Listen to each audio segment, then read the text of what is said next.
AIS Play ความบันเทิงระดับโลกทุกที่ทุกเวลาส่งต่อความมั่นใจสู้ไปด้วยกันนะครับ The morning or the early afternoon I should say, and first it is a women's freestyle round of 16 contest between Vinesh of India and her opponent is Sun Yanan of China. So looking forward to the women in action today, but also the biggest of the men, the 125 kilogram division, will also be featuring on Mat A. So that's all ahead of us today. It's been a big program on the first day of wrestling for the men, and of course medals decided last night, and a wonderful competition it was. And one of the triumphs was Indian wrestler Bajrang winning the first gold medal for his country, wrestling here in Jakarta, the Asian Games, and Bajrang defeated his very good Japanese opponent Daiichi Takatani to win gold in the finals of the men's freestyle 65 kilogram category with a score of 11-8 in the final. It was an excellent final. The men's freestyle 57 kilogram final went to Mongolia's Erdenabat Bekbaya. He defeated his opponent from the Democratic People's Republic of Korea, Kang Kung Song. The score was 8-2. Iran, a star of wrestling, showed its dominance in the men's freestyle 86 kilogram category, and the Iranian wrestler Yazdan Ichari Hassan well and truly defeated his opponent Abunad Dominic Michael from Lebanon. The score in that final was a convincing 10-0. In the men's freestyle 74 kilogram category was neck and neck, a real battle between Uzbekistan and Kazakhstan, but Uzbek wrestler Abdurakhmanov Beksod defeated Kaisanov Daniyar to win the gold medal with a score of 3-2. And then there was the men's freestyle 97 kilogram category. Karami Machiani Alarizaya from Iran defeating Muzayev Magomed from Kyrgyzstan with a 6-0 score to win the gold medal. So an excellent first day of wrestling for the men. And at the end of the day, that meant that Iran was leading the medal tally in the wrestling with 2 gold and 1 bronze, a total of 3 medals. In second place, Uzbekistan, 1 gold and 2 bronze, 3 medals. And in third place, Mongolia, 1 gold, 1 bronze with 2 medals. And then India with the 1 gold medal and a total of just the 1 medal. So silver and bronze medals to Japan, Kazakhstan, Kyrgyzstan, Lebanon, the Democratic People's Republic of Korea, and also the Republic of Korea yesterday. In a fine start to the wrestling at the Asian Games of Jakarta and Palembang 2018. But today it is the turn of the women in particular to display their skills, and a number of first-time weight categories in the women's competition ahead. And for example, in our very first category, the women's freestyle 50 kilogram, well, this will be the first time this weight division, maximum weight of 50 kilograms, will be held at the Asian Games. The first time it will be the minimum weight category in women's wrestling at Jakarta Palembang. And from 2002 to 2014, a women's 48 kilogram division was held at the Asian Games as the minimum weight category. China and Japan won 3 medals in this event, with Japan the only to have won the event twice. But a change now, 2 kilograms heavier for the first time, the minimum weight division of 50 kilograms. A little later, we will see the women's freestyle 53 kilogram division, and again, this will be the first time it will be set at 53 kilograms. From 2002 to 2014, it was a 55 kilogram division at the Asian Games. And Sayori Yoshida of Japan won the gold medal at all 4 Asian Games where women's wrestling has featured. And prior to 2018 Asian Games, Yoshida is the only athlete to have won 4 gold medals in a specific event in wrestling. But let's get to our first bout, and making their way out to Mat A It's Vinesh of India and Sun Yanan of China. Vinesh won the bronze medal in the women's 48 kilogram division in 2014 and finished second in the women's 50 kilogram division at the Asian Championships this year. There she is, Vinesh, wrestling from the red corner. And her opponent, Sun Yanan of China, in the blue.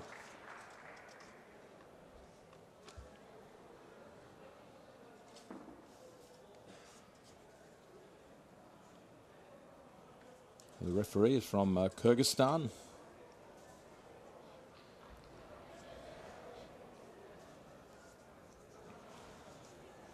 Everything just about in readiness. You can see the blue and the red wristband on the referee's armband. I should say, the armband's on the arm, and of course those hands will notify the scorers of points to either the red or the blue wrestler. So we have 2 3-minute periods. An early attack here from Vinesh, using superior force initially. 2 3-minute periods, a total of 6 minutes. The scores accumulate if either wrestler can reach a lead of 10 points. That will secure the victory.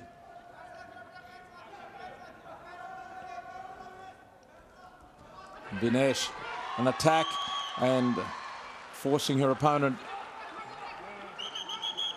out, but also scoring, going into that position of control from behind. So good start for Vinesh,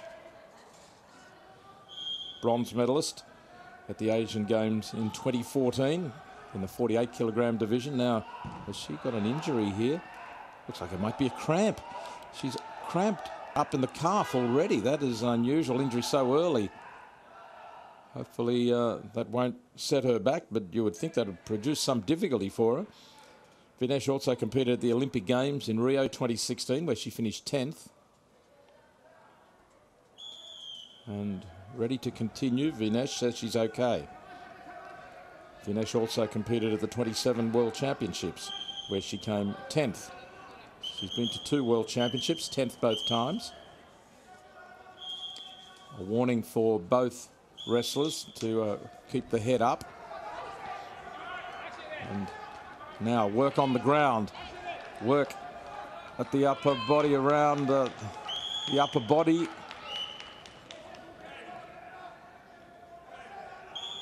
Referee stepping in again. And Vinesh, just looking at her record as well, finished with a silver medal in this year's Asian Championship. So a very accomplished wrestler.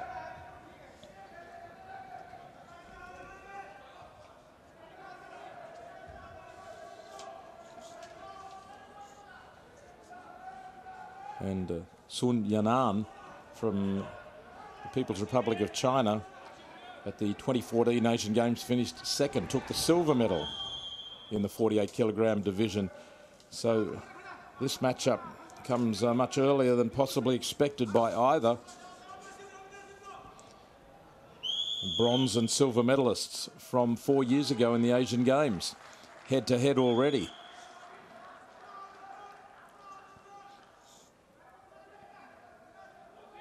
And Sun Yanan in 2013 won the World Championships in the 51 kilogram division. At the 2016 Olympics, she finished in 3rd place with a bronze medal. So once again, we've got 2 quality wrestlers here in action. And going on those results, Sun Yanan would go in as favourite, but already Vinesh with 2 points. But as you can see, it's a very even competition, very little between these two. Sun Yanan dropping down low onto the knees there, ready to attack.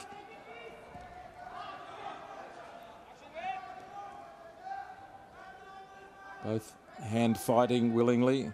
The necktie from Vinesh trying to pull Yanan down. They'll know each other's style and technique. 14 seconds remaining in the first period. And Vinesh with the takedown here. Has she? No, not yet. But she's aggressive. She's strong. Yanan resists and keeps her at bay, and only 2 more seconds till the break. So an aggressive attack from Vinesh, but he didn't score points just before the break at the end of the first round. So warning signs there for Sun Yanan.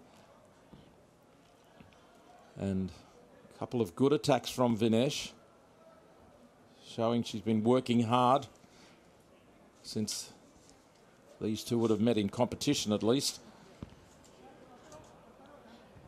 Sun Yanan is 26 years old.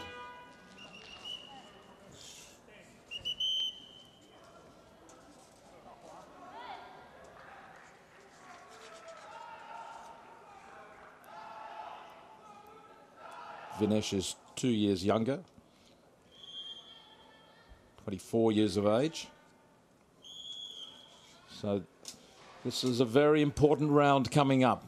The very first bout of the women's freestyle 50 kilogram division, but 2 of the best in action already opening the competition, and only 2 points separating them through the first 3 minutes.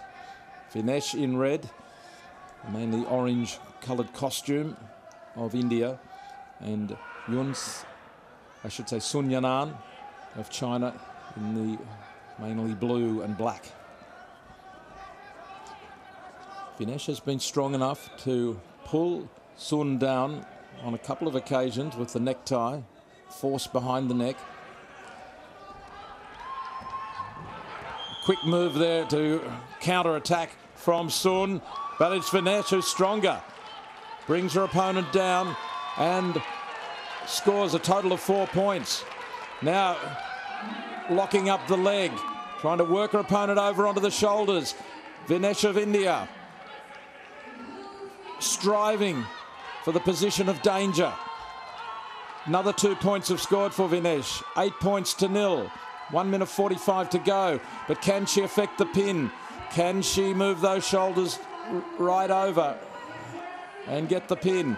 Position of danger already, you would think, achieved with a score of 8 points. And now Sun manages to improve her position, managing to lift up off the mat.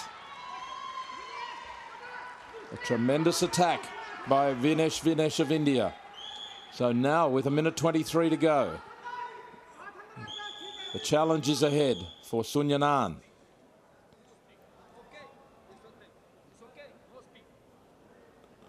So the mat referee warning the Indian team to keep quiet. They were getting very animated, and you would think they'd be telling Vinesh to be careful now, to protect her lead, not to be too aggressive, not to put herself at any risk of an attack from Vinesh.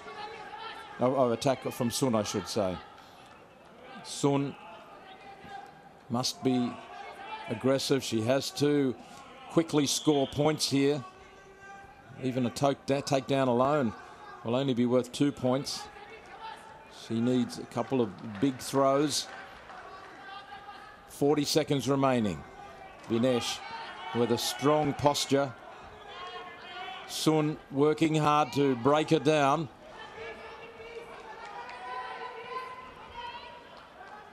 Sun tried to go over the top of the shoulder, couldn't. Fakes to go down low, doesn't. Vinesh still standing strong on those legs, keeping her balance very firm. All the activity is coming from Sun, and she'll take 1 point for forcing her opponent out, but Vinesh won't be too concerned about that with only 5 seconds remaining. However, the Chinese coach is concerned. It's 8 points to 1, and Vinesh just walks out to concede another point, but barely a second left on the clock, not even.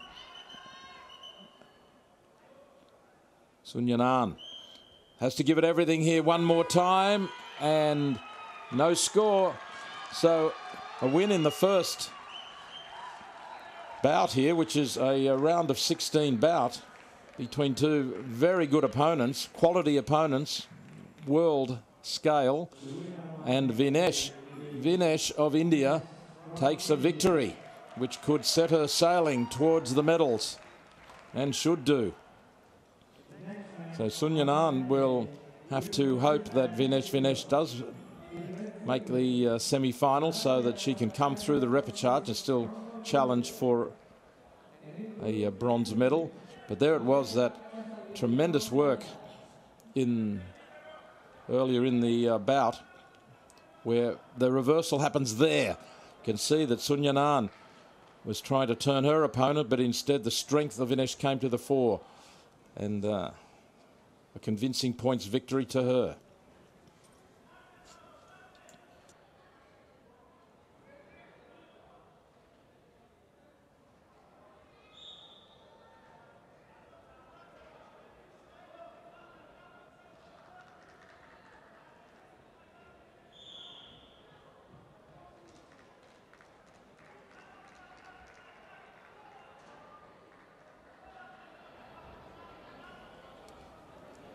The next bout is a round of 16 match between Edenesuk and Esati. Edenesuk of Mongolia and Esati from Thailand. Naranjare Edenesuk of Mongolia in the red and attacking an arm here quickly. The Thai wrestler moving quickly to avoid the takedown.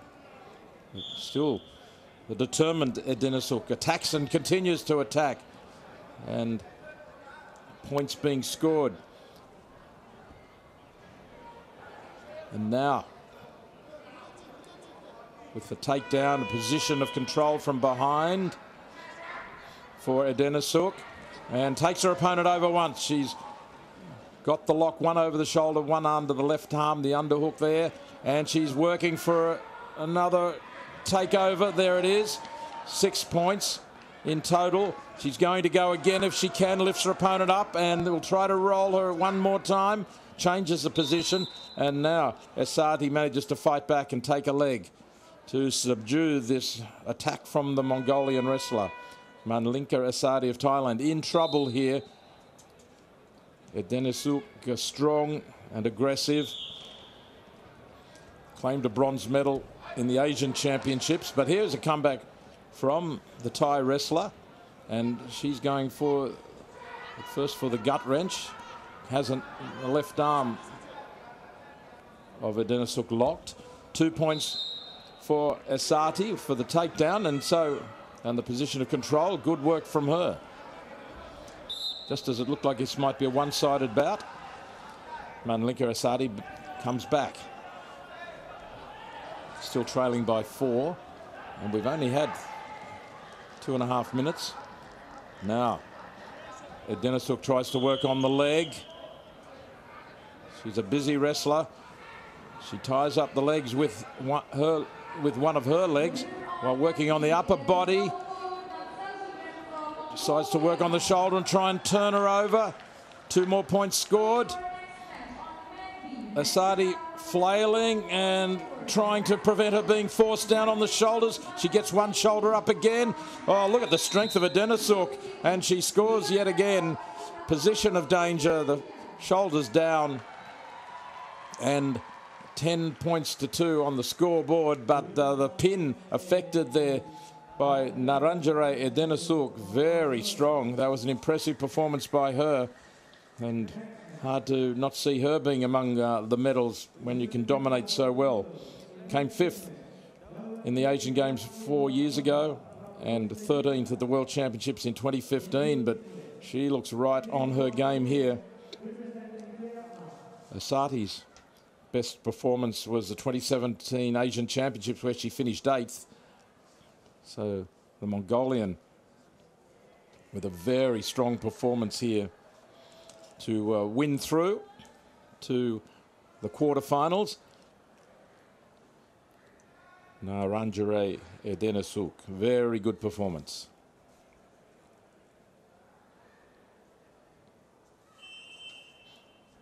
Uzbekistan versus Vietnam in the next of the women's 50-kilogram round of 16 bouts.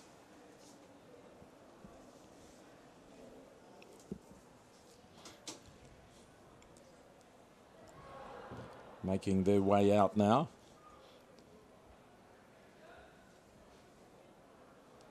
Dalitbike Yakshimuratova from Uzbekistan and Nguyen T from Vietnam. The Uzbek wrestler in the red, Vietnamese wrestler in the blue.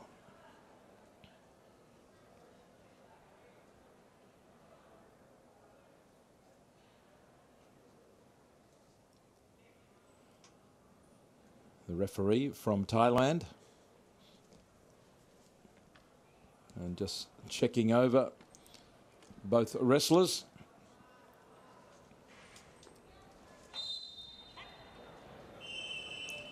So underway in the blue, Nguyen Thi Duan from Vietnam, and in the red, it's Dalitbike Yakshimuratova from Uzbekistan.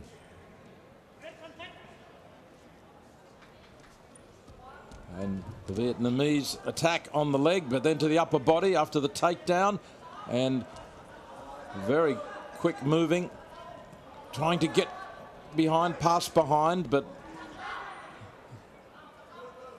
Yakshimuratova trying to evade that hold, and now Nguyen works on the leg. She's working everywhere she can, trying to lock up her leg and then go for the shoulder. So 2 early points score for her.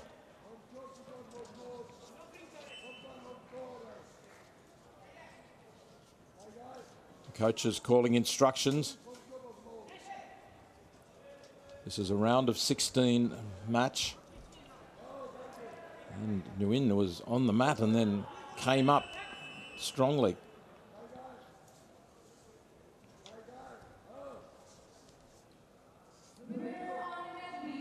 Yakshimuratova finishing 7th at the Asian Games 4 years ago and 19th at the 2015 World Championships. Back in action here at the Asian Games at the age of 27.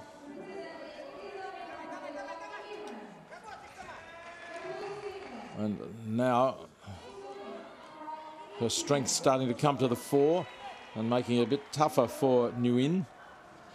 Nguyen coming back, showing she is her match. Nguyen just 21 years old. Not even 21, in fact, about to turn 21. And her experience extends to 8th at this year's Asian Championships and 19th at the Junior World Championships 2 years ago. That was in the 48 kilogram division, and then at the Asian Championships in the 50.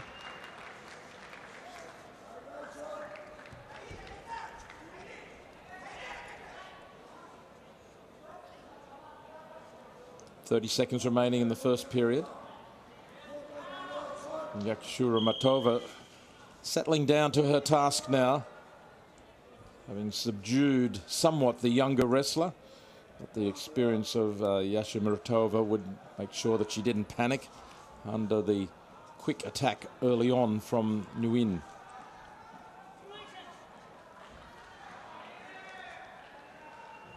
Nguyen of Vietnam in the blue, leading by 2 points to 0 as we reach the end of the first period. And back to the coaches. So this bout can go either way through the second period, there's no doubt about that. And this was very early on in the first few seconds, that quick attack from Nguyen. Shoulders and arms being loosened up. Trying to get the blood into the muscles. And a bit of oxygen into the lungs, hopefully, without injury.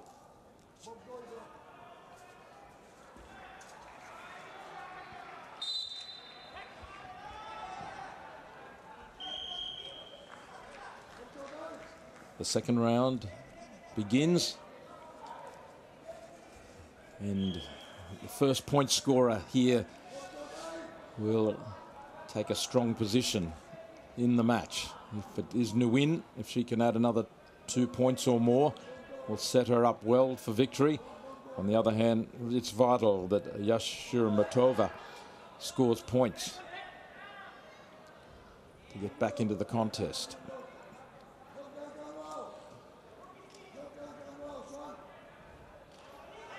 Working hard for position here to manage the takedown, both working across the shoulders and the back of the neck in the case of the Uzbek wrestler.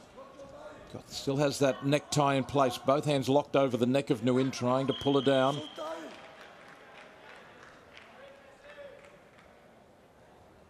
Now it's Nguyen with the left hand over the back of the neck, keeping the pressure on. Makes it very difficult to operate when the pressure is on you from that position to drop down. It's a battle of strength and wills here. Nguyen with a glance to the side of the mat. And now, no, she slips away from that hold being applied by Yashuramatova. Now attacking a leg, Nguyen. The Uzbek escapes. Time starting to slip away from Yashuramatova.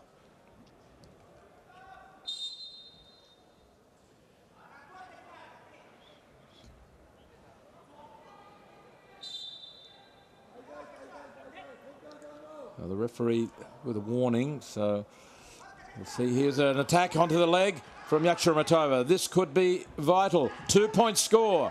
It's 2-all. And she goes to work. She turns her over. She takes over the scoring and scores with another 2 points. 4-2 in favour of Yashuramatova. Suddenly she has the upper hand. Takes her over for 2 more points. The gut wrench being applied and executed. This could well be a winning score. 8 points now. 2 more added. Nguyen can't break free. She's at the mercy almost and taken over for 2 more. That's 10-2. 2 points away from taking victory by a lead of 10 points. And there it is. There's 2 more. 12 points to 2 with 17 seconds remaining. And the referee says that will do. Nguyen was looking so competent, leading 2 points to 0 for much of that bout, but all of a sudden, once Yashuramatova put the gut wrench in place, started with an attack on the leg, and she was unstoppable. Dalet Bike, Yashuramatova from Uzbekistan. There's the attack on the leg that began the troubles. Then she moved off the leg, put the gut wrench in place, the 2 arms locked around the body, gets her legs in place, and once she feels that the weight is liftable, that Nguyen has lost her centre of gravity, over she went repeatedly. So Yashuramatova wins this round of 16 final and goes through to the quarterfinals.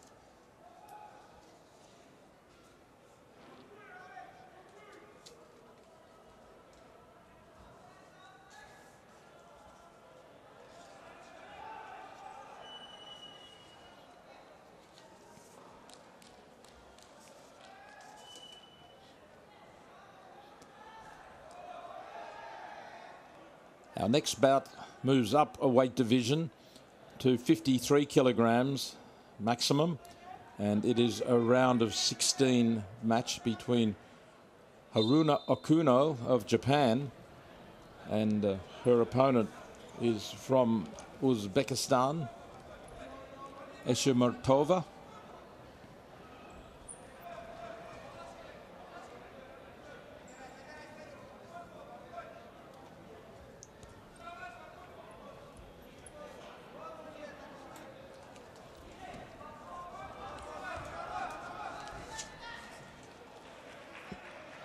And already 2 points scoring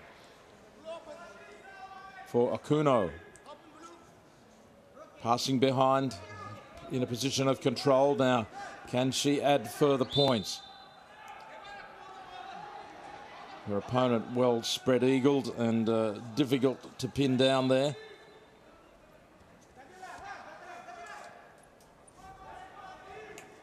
When I say pin down, well, there's no chance of a pin, but to try and apply a hold to.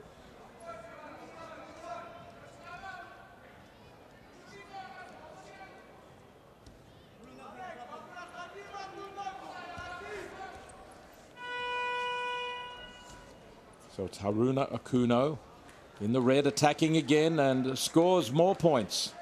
In fact, 4 points for that takedown in a position of danger. Working on the arm. We'll look for that in the highlights after the first round, 40 seconds away. Savara Eshmuratova of Uzbekistan in some difficulties here. Already down by 6 points. And another attack from Okuno.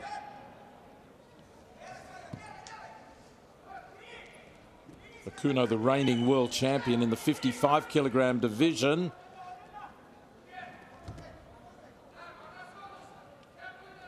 Working on the upper body lock and about to turn her opponent again. Can she put her in a position of danger? No.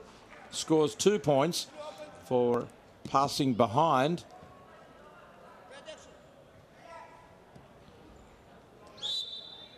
Still 50 seconds to go. And the referee calls a halt. So it's all coming from the lady in red at the present time, the reigning world champion. She was just 18 years old when she won the world title in 2017. Followed up by claiming the world title in the same event at the Under-23 World Championships, also last year. So she was come into this bout as a firm favourite.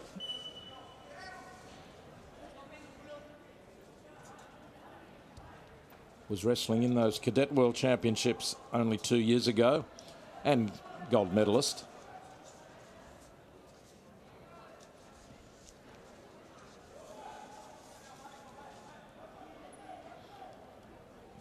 Seven seconds remaining. So Eshmuratova just needs to make it through till the end of the first round at least. And now she can take stock. Savara Eshmuratova from the blue corner.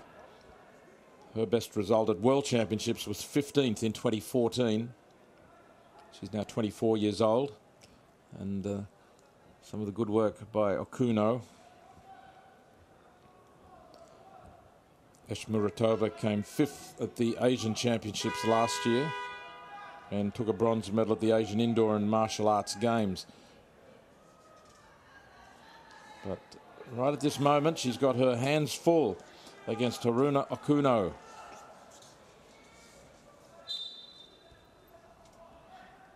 And apparently, Okuno first tried wrestling at the age of 2. Maybe she was just playing around. Her aim now, of course, is... Oh, she's lost a contact lens, and in it goes.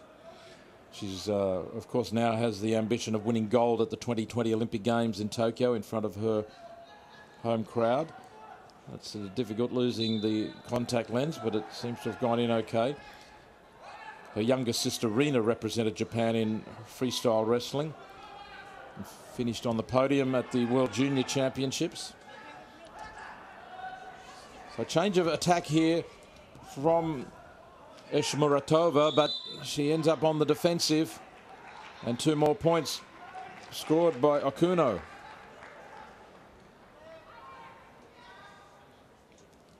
And it's 10-0.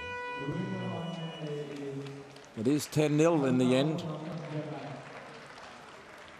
So congratulations go to Haruna Okuno, who acknowledges her opposition coach and the judge and referee and match chairman. And here is the manoeuvre again from Akuno as Eshmuratova was doing her best to try and escape, but then come and taken over.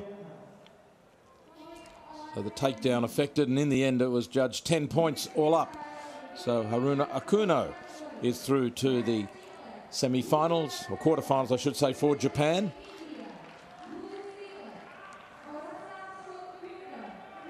And next it's Indonesia versus Vietnam. So listen to the crowd warm up for this one.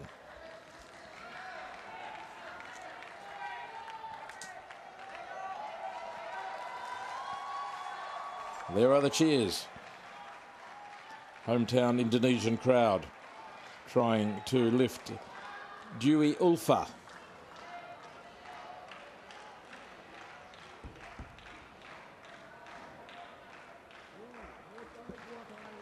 And her opponent in the blue from Vietnam is Pham Thi Hap Huong.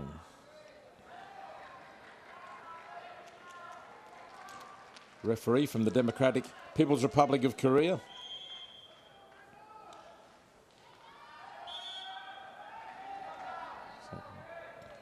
Dwi Ulfa from Indonesia in the red, and Pham Thi from Vietnam in the blue.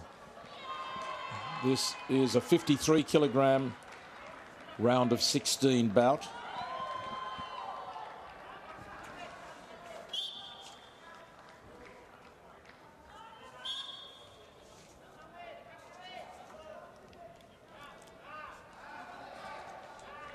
Thirteen wrestlers competing in the 53 kilogram division, and the earlier division we were looking at, the 50 kilograms, 11 wrestlers in the competition.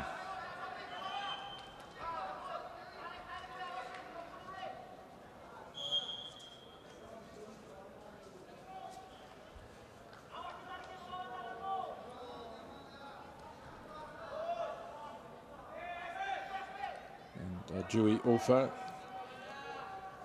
in the red, studying economics at the School of Economics in Indonesia. Her husband, Fahri Rafanda, represented Indonesia in wrestling at the under-19 level. They lock hands here, and the referee steps in and says he wants less of that hand gripping and more wrestling.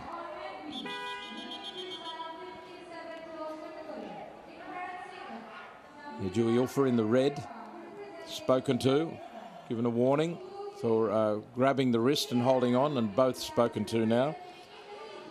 Ulfa has brothers who also represented Indonesia in wrestling.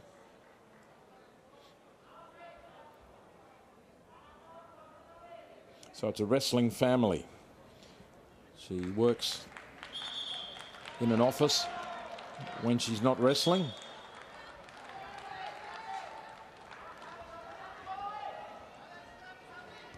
And now 30 years old, so possibly her last Asian Games. And takedown scores for Ulfa. Dwi Ulfa attacking with a body lock from that front position.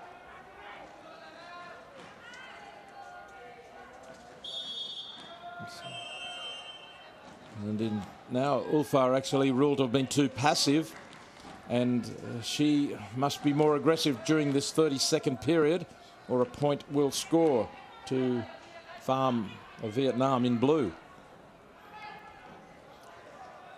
Has to be convincingly more aggressive as well to score. Goes for an arm.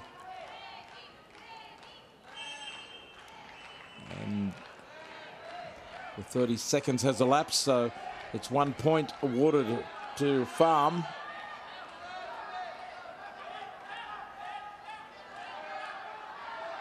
Now once more, Ulfa attacking from that frontal position with the body lock, and some defense trying to be mounted here by the Vietnamese wrestler, but she's on her shoulders, and She battles back up now. It's fast and furious all of a sudden.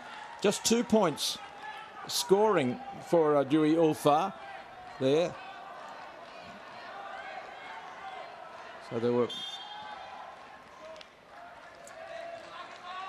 She was able to turn her opponent over and score at least for the takedown, but...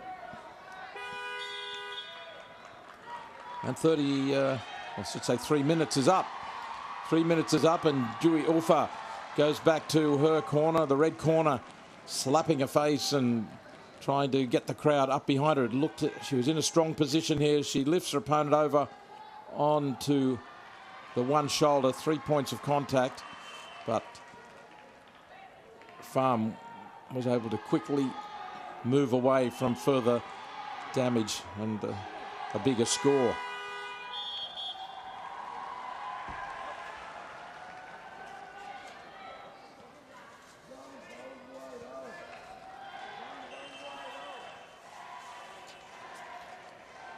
The best results in international competition for Pham: 21st at the World Championships last year, 12th at the Asian Championships last year, and 8th at the Asian Indoor and Martial Arts Games last year. Here she is attacking, chasing her opponent, but now it's a battle to see who will be forced out, and it is a point to Dewey Ulfa. She wins that duel at the edge of the contest area.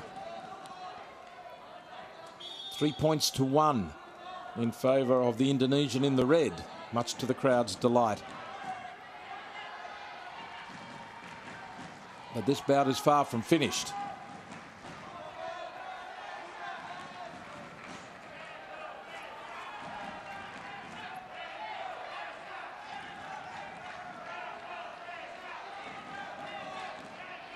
Yewing, I should say Pham. Pham is the younger of the two. She's just 21 years old. And she's showing plenty of youthful energy, but as she attacks the legs, it's Ulfa who takes control once more, continuing with this headlong approach. Unable to produce a throw.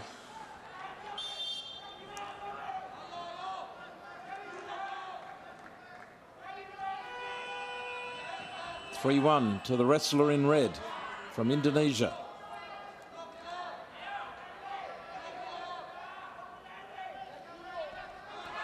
And an attack on the leg, and 2 points for the takedown by Pham, and the scores are level at 3-3. Now here is the battle. This could be the deciding right here. If Pham can turn her opponent over, she tries to put the body lock in place. Now goes to the pass behind and try and put the gut wrench in place, but the referee pulls them apart. Groundwork is not allowed to continue for a long period of time. If the hold can't be effected quickly, they're back on their feet and start again. But it's all even with 1:13 to go. Dewey Ulfa versus Pham Thi. Indonesia versus Vietnam. The crowd want the lady in red to win. The most recent points scored, though, by Pham, and that line under her score on the scoreboard, under the 3 for Pham, indicates she was the last point scorer, and that could count in her favour if this deadlock is not broken. Oh, there's it, more points. Surely, no score. Trying now to put Ulfa on her back. Scored 2 points momentarily in a position of control. And now Ulfa fights back and is trying to turn the tables, trying to manoeuvre Pham onto her back. Another 2 points scored, though. Pham leads 5-3.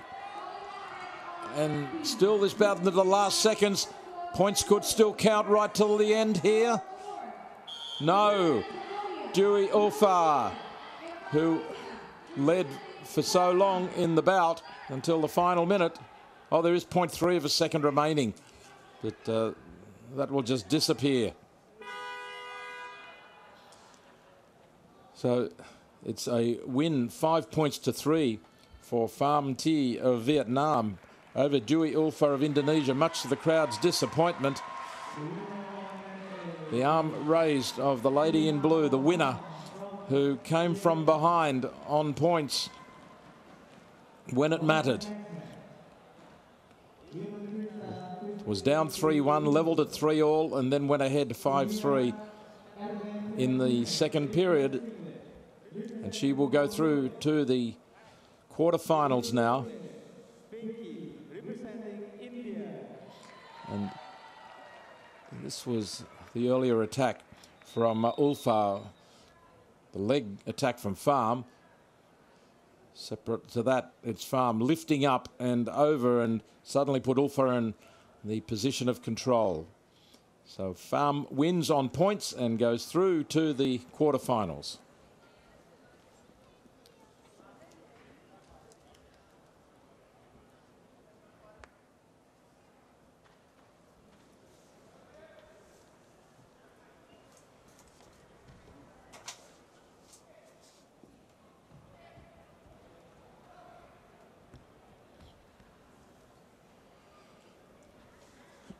The referee checking the wrestlers before our next bout, which is a 53-kilogram round of 16 matchup. The referee is from Kazakhstan, and the contenders are Sumaya Erdenechimeg from Mongolia and Pinky from India. Pinky in the blue, Erdenechimeg in the red. Erdenechimeg finished second in the women's 53-kilogram division at the Asian Championships in 2016. And Mongolia had won 3 medals in 55-kilogram the Asian Games, silver, and won 2 bronze, I should say. So a good haul in 2018, I should say, not 2016, 2018 at the Asian Championships. Good form recently from the Mongolian women's wrestlers.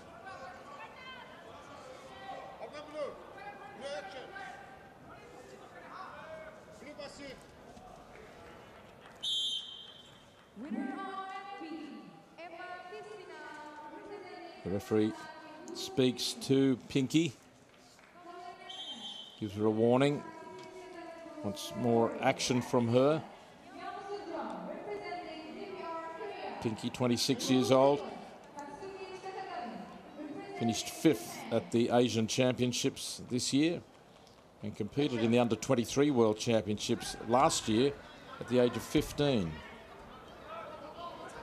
That doesn't sound right. If she couldn't have been under 23, there must be an error in those statistics, because I've got her down as being 26 years old. So Pinky warned for being too passive, and she will have to step up here and be more aggressive and score points against Erdenechimeg, but of course that makes her more vulnerable to counter-attack as well.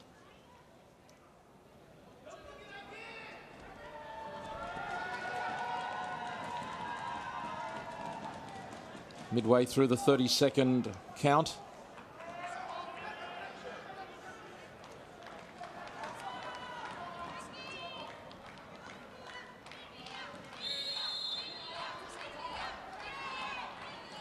So a point scored towards the Mongolian wrestler in the red, and now she is attacking, using her strength to try and lift, but she does score a point.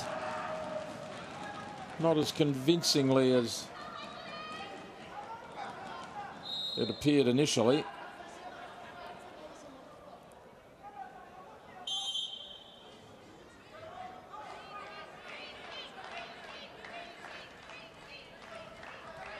And here the chant is from the Indian supporters, Pinky, Pinky.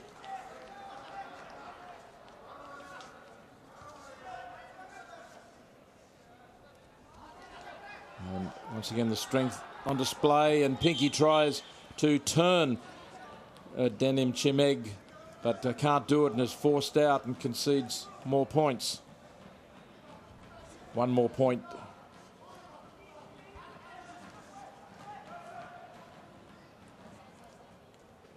Dane Chimeg finishing in 12th place at the Olympic Games at Rio 2016, and the Indian team has thrown in the cube, so they're appealing the last decision where we had the two wrestling at the edge of the contest area, moving into the protection area, and 2 points scored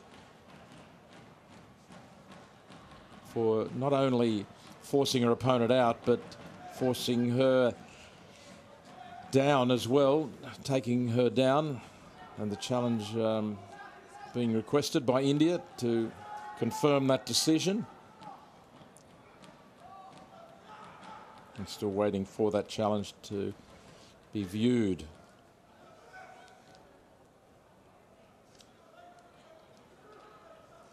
So the decision confirming at least 1 point for, in fact, it's gone against Pinky's and the Indian team's challenge, so therefore 1 point added to the total, making it 5 for Dani Macheg.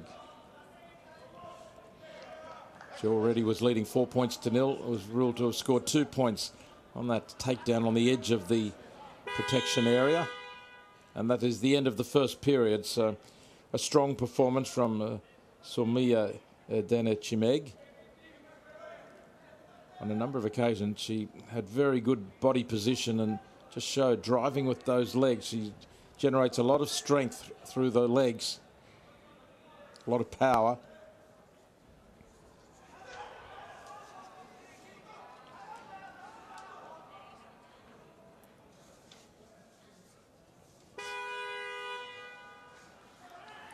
Dan Chimeg is 28 years old, and she's competed at 2 World Championships, 2013 and 2014, and back in 2013 she finished with a silver medal in the 51 kilogram division. This is 53. Finished with a silver medal at this year's Asian Championships. So regarded as one of the medal contenders before competition began. And she's leading 5-0 and in a position to add further points here as she goes to work on Pinky. Pinky trying to resist. Oh, there's the throws her over for 2 more points. Takes her over. It could only affect the one throw over, or the takeover on the ground.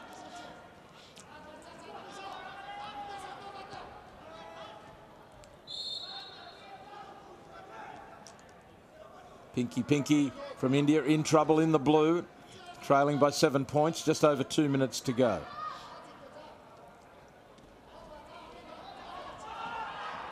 And the overhook over the shoulder, but the referee calls it off.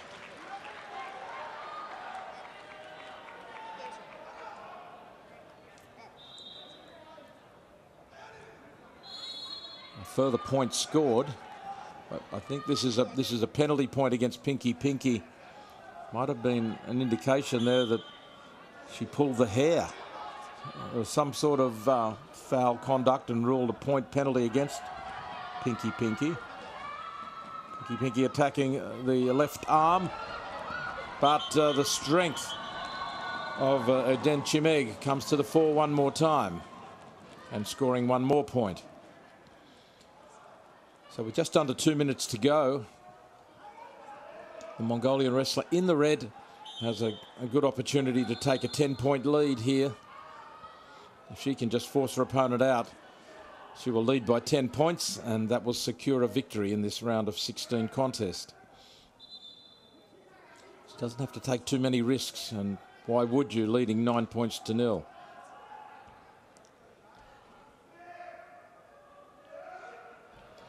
She gets underneath her and she's forcing her back here. Pinky tries to stop the progress out, but she can't. And another point to Soumya Chimeg, and that will be enough to win this contest. disappointment for Pinky. But there was something very robust and very orthodox in a way about Den Chimeg. She just worked towards victory step by step. She's through to the quarterfinals.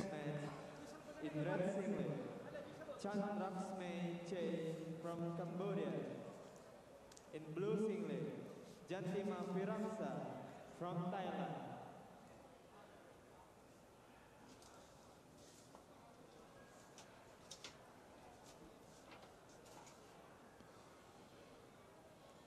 Continuing to work through the round of 16 in the 53 kilogram division.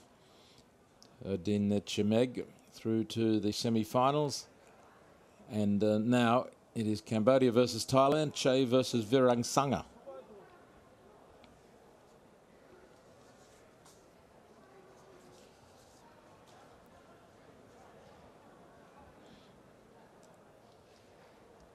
Che Chan Raksemi from Cambodia in the red, and Jantima Virangsanga from Thailand in the blue. And they both make their way to the centre of mat A.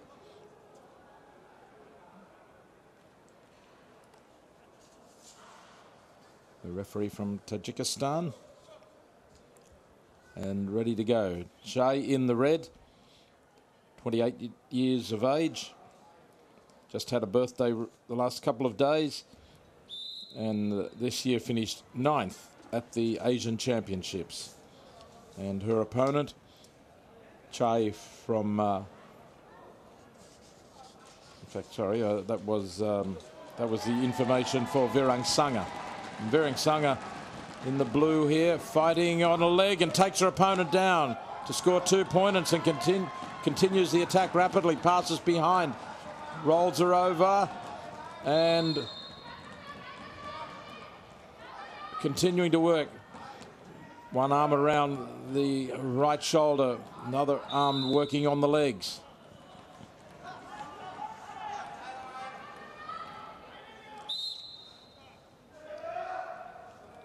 So Virangsanga on the attack early here, representing Thailand in the blue.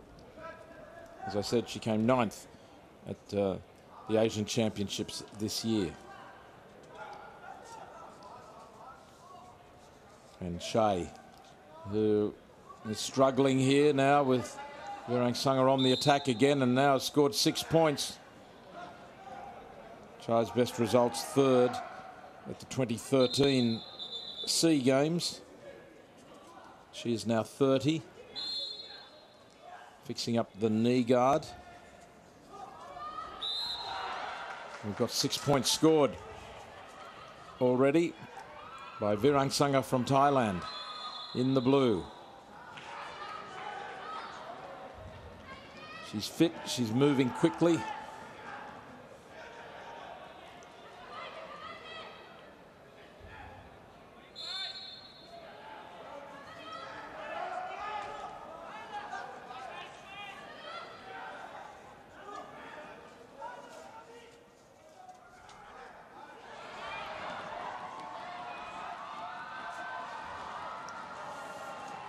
Che trying to engage Virangsanga in the standing position in the centre, but Che grabbing the right wrist of her opponent.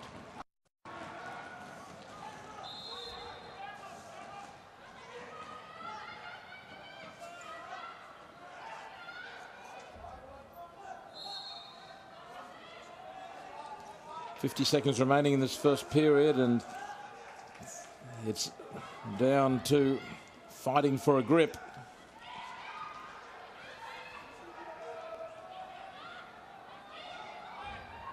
Once again, Virangsanga with her left hand gripping, now it's the right hand gripping the left arm of Che.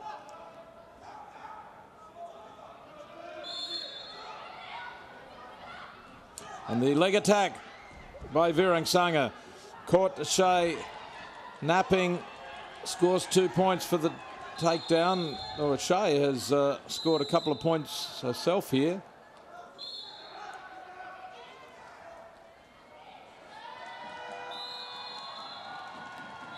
So the initial attack there from Virangsanga, driving forward to the legs.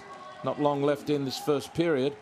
But then it was ruled that Shea came back and reversed the position to score 2 points to 1. We may see that in the replay. Here it is. Let's see the reversal. There it is, in fact, yes. The drive forward by Virangsanga, but then Shea able to sacrifice her weight and take her opponent down instead. And Shea scoring 2 points there. Virangsanga, the initiator of the attack, only 1.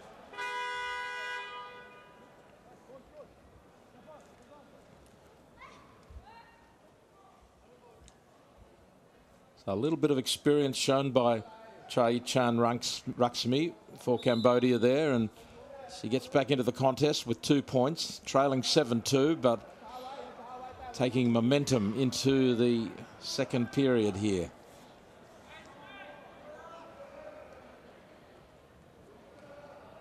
Both taking a risk and then fighting it off.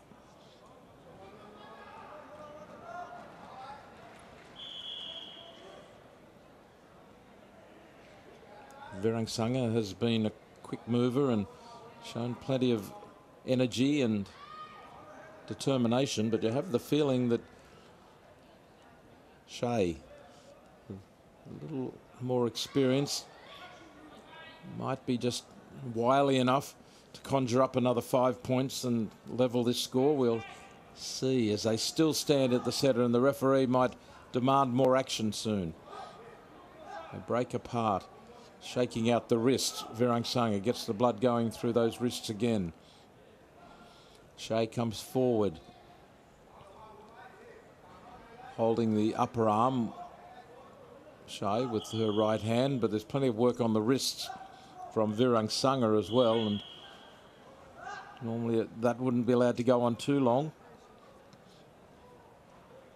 But both wanting to take a grip which will initiate their attack and initiate a position from which they want to dominate.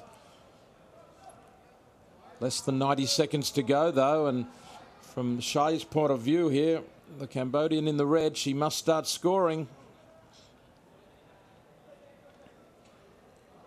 She hasn't been willing to take a risk to forfeit her balance. But she's down by 5 points here, and soon must become desperate. Unless she thinks she can initiate one attack, one good throw and continue to score.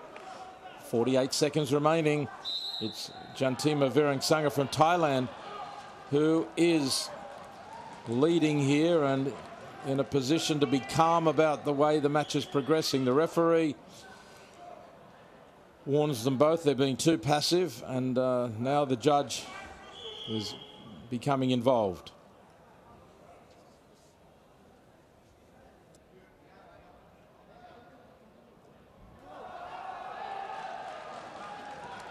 Referee, judge and mat referee also involved now in discussions.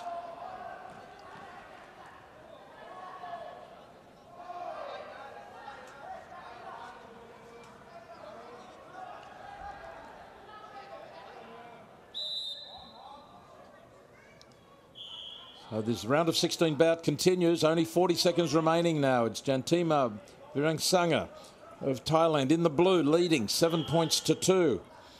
Chai Raksemi of Cambodia must start scoring. And multiple scores. She attacks a leg and takes the position of control from behind. She scored 2 points. Now she goes for the gut wrench. Virangsanga moves, and there was a whack on the back of the head there with 13 seconds remaining. And Chai claims a timeout. She's got an injured right calf muscle. And it appeared to, it may have even been a bruise that she pointed to, but this equally gives her a chance to assess. She dropped down, went for the leg, then tried to drive up and over. She scored points, but Virangsanga able to slip away onto the front of her body. In fact, it may have been a cramp as well here. Shea is okay. There's only 13 seconds to go. It's all or nothing now for Shea of Cambodia in the red. The wrestler in blue has a lead and might be able to see it out here. She can. Jantima Virangsanga of Thailand. The winner of match A is Jantima Virangsanga from She's only 18 years old.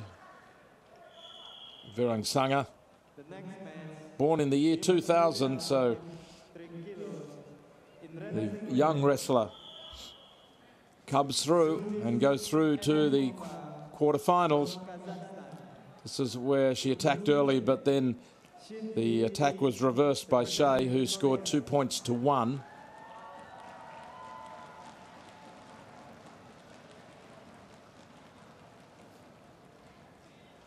And the victory taken in the end by Jantima Virangsanga.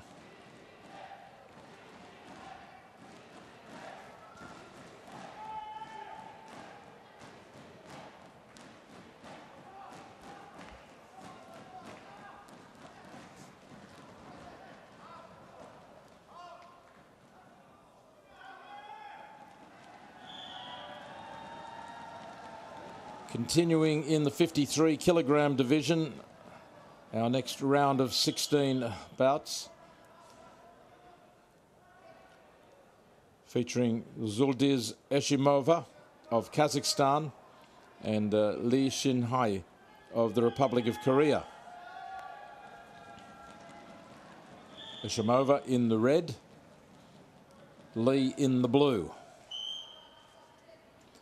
And the bout underway.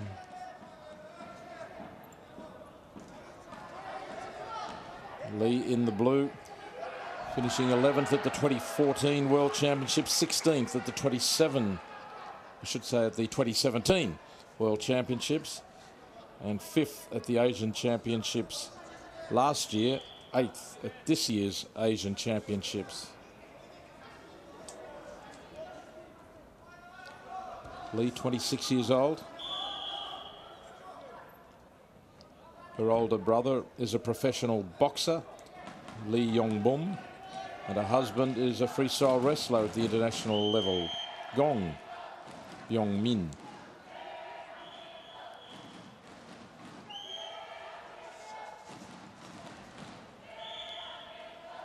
Eshimova, an experienced wrestler, now 30 years old, in the red.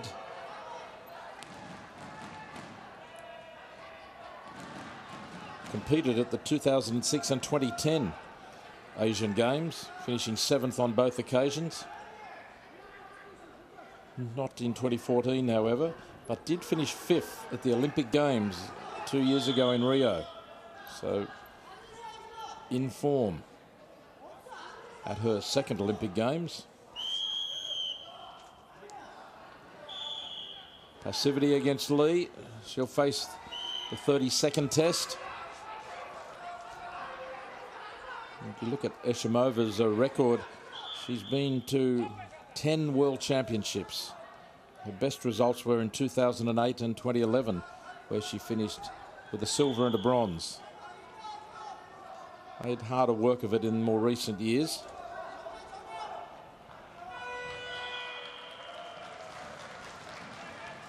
So the 30 seconds is nearly up, and Lee hasn't made a dent in Eshimova, so it's a point to Eshimova of Kazakhstan, and the lady wrestling from the red corner goes ahead 1-0.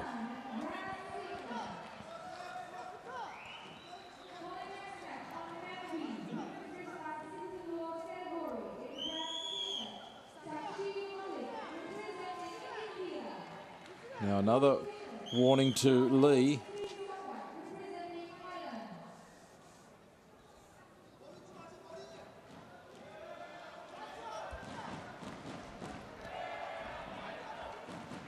And 2-point score for Eshimova. She takes a position of control behind and tries to work the legs. Now puts in place the gut wrench and she rolls Lee over for 2 points. 5-0.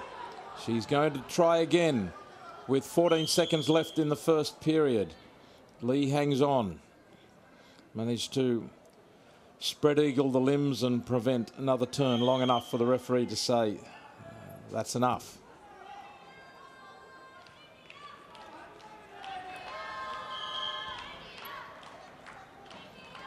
Not long to go in the first period, and a strong performance by Zuldiz Eshimova of Kazakhstan, who has finished on the podium at 3 of the last 4 Asian Championships.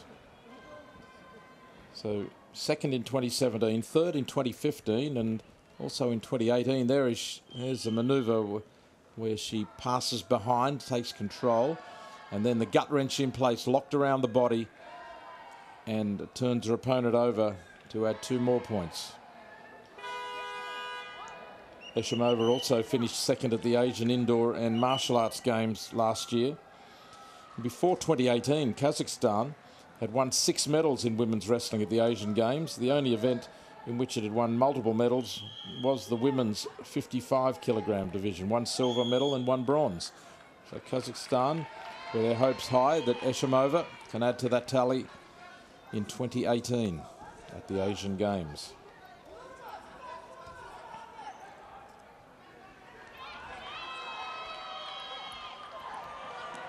Lee turned over here, but she quickly passes behind and scores herself, but not before. Eshimova scores 2 points. So Eshimova, in fact, scoring a total of 9 points, and the Korean won. So that throw by Eshimova put her position Eshimova did put her opponent in a position of danger, scored 4 points. But here's Lee working hard with the gut wrench in place, the arms wrapped around, and the Korean team throwing in the cube. And we might get another look at that throw, which was ruled to have scored 4 points.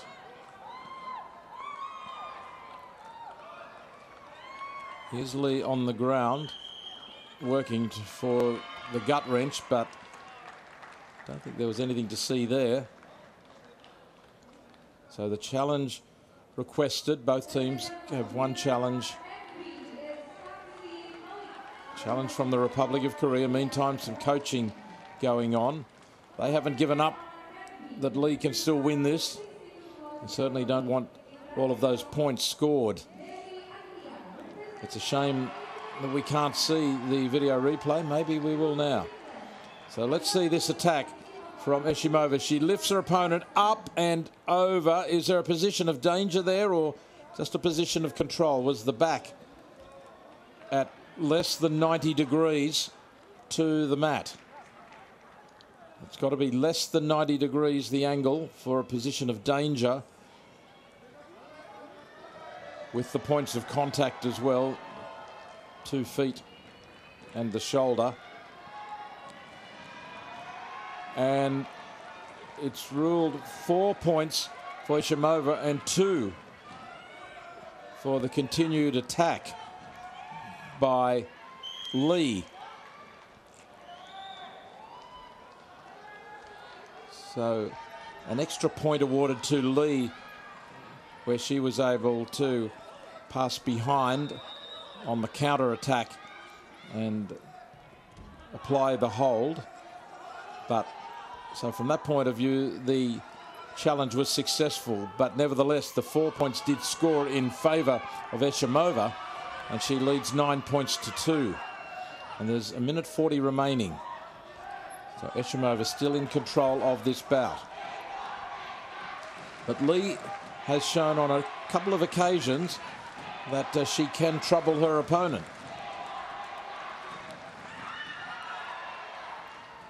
The team from Korea still believing. And is there a point here? 4 points awarded in favour of Lee. 4 points. I said she was getting stronger and she was able to get the better of Eshimova there as she moved towards the protection area, but 4 points. Now it's 9-6 with a minute remaining. Zuldiz Eshimova of Kazakhstan in the red and Lee Shin-hae of the Republic of Korea in the blue, and suddenly this contest has everyone on the edge of its seats.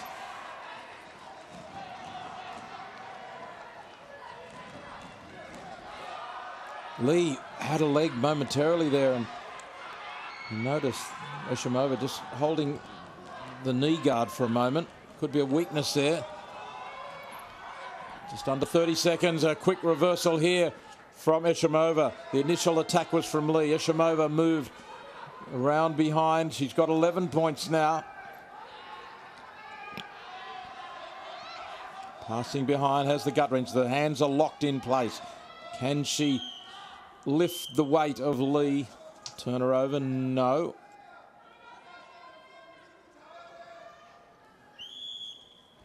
Lee attacks quickly. Only 10 seconds remaining. Needs a big score. Eshimova retreats and sees it out. Lee exhausted in defeat. Did everything she could. The winner of Mat A is from Kazakhstan. And it is victory to Zuldiz Eshimova, but a hard-won victory. She put plenty of energy into that. It wasn't all that easy. And every bout counts if you're going to go through to the medals, but at least she is on her way through to the quarterfinals. Here's the attack from Lee. Grabs a leg, but Eshimova able to counter and then takes her opponent over, sacrificing her weight on the way through. So there's that instantaneous position to secure more points. Eshimova the victor on points.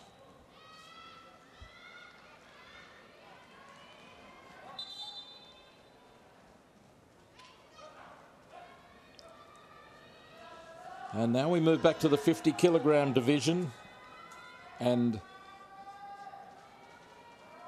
it is quarterfinals. Now these two wrestlers have not competed as yet. This is their first bout.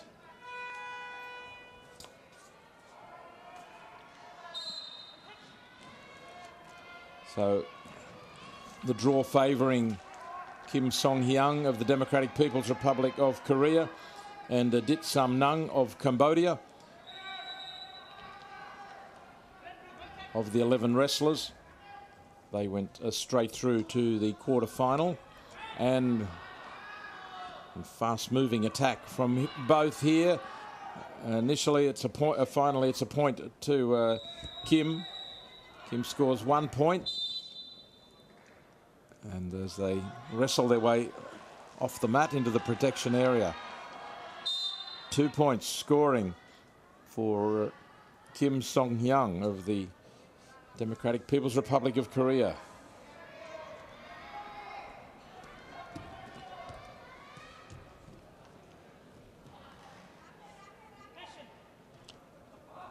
PRK's Pak Yong-mi won the title at the Asian Championships this year. This is Kim Song-hyang in action for their country today, and she scored again. More points, 8 in total. So the wrestler in red on her way to victory here. Just over a minute gone and already 8 points scored. Very quick moving, and look at the feinting to move in, trying to make her opponent move, commit, and then counter-attack. And she does go for a leg, and quickly Kim passes behind. And 2 more points scored, and that will be the victory secured already. So the draw certainly favouring Kim Song-hyang, a very quick victory there. And in the quarterfinals, she already wins through to the semi-finals. Only took her 1 minute to do it. Took the bronze medal at the 48 kilogram division in the World Championships last year, and you can see why with that speed and able to lure her opponent off balance and quickly attack. You can see the counter-attack there, evades the dive at the legs and passes behind into that position of control to overpower Dit. So Kim Song-hyang, a dominant performance and through to the semi-finals.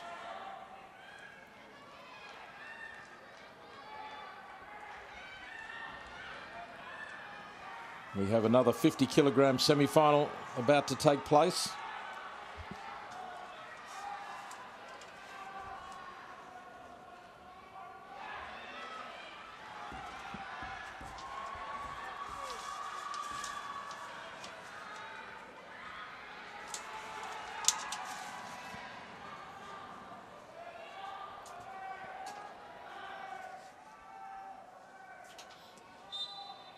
The next bout featuring Yuki Iri of Japan and Ika Setiawati of Indonesia.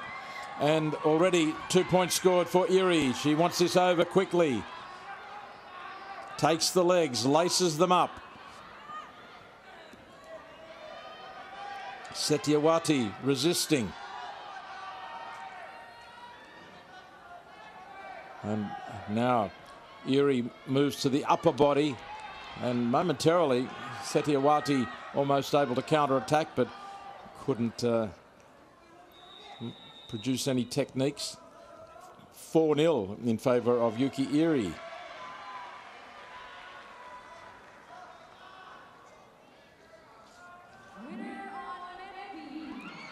Another attack from the Japanese wrestler scores points. 4 points, and there's the pin. So all over in very quick time for Yuki Iri, dominating that bout. Finished 9th at last year's World Championships. In fact, that is the record for Setiawati, I should say. So not as if she was a pushover, but Iri, who was one-time Asian champion, has defeated her opponent from Indonesia in quick time and looks to be in very good form. Attack on the leg and then turns her opponent over, puts her in a position of danger there with the back facing down to the mat, works up to the top of the body, gets over the top of the shoulder and eventually forces the pin. So an impressive and very quick win for Yuki Iri of Japan. So the two quarterfinals over in quick time for the wrestlers so far.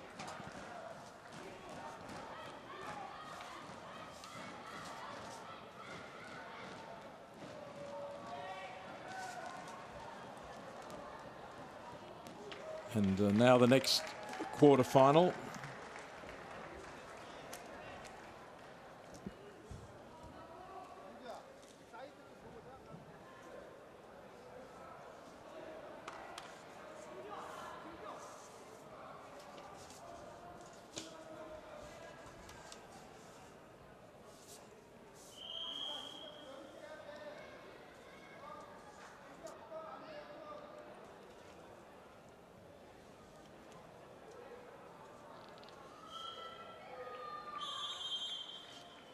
So Kim Hyung-joo from the Republic of Korea versus Vinesh of India.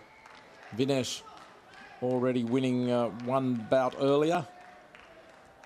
That was against Sun Yanan of China. And now Vinesh wrestling in the blue, and Kim Hyung-ju from the Republic of Korea in the red. And Vinesh takes her opponent down. No points scored though. Now 2 points scored, and she's attacking the legs, works up for the gut wrench, no, goes over the shoulder. 2 points early in the contest for Vinesh.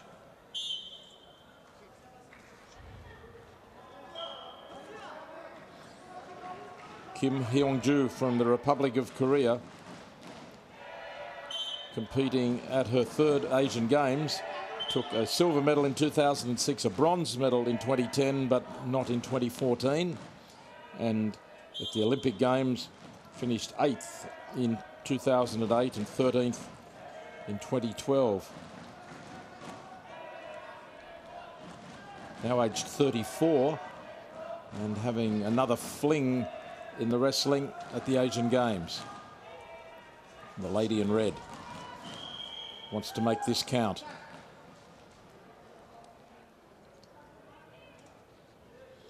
Switched from judo to wrestling along the way. Kim.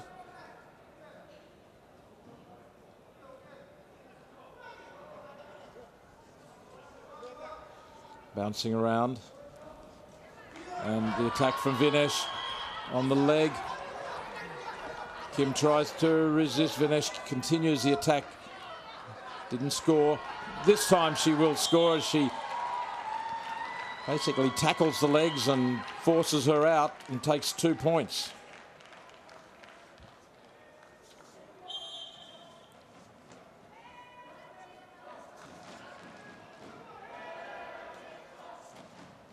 Vinesh, who took a bronze medal at the last Asian Games and finished 10th at the Rio Olympic Games, and also 10th at the World Championships in 27.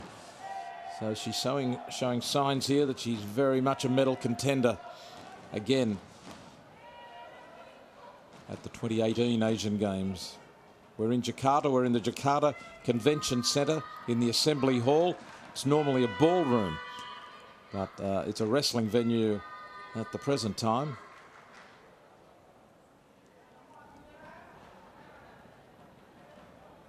Vinesh not taking any risks here, leading 4-0. Last 14 seconds. Now she does attack once more and moves behind, passes behind, position of control.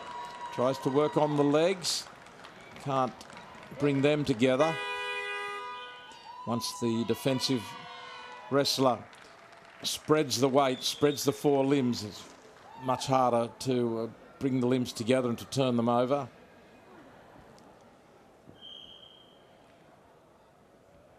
Vinesh, the legs have been a target.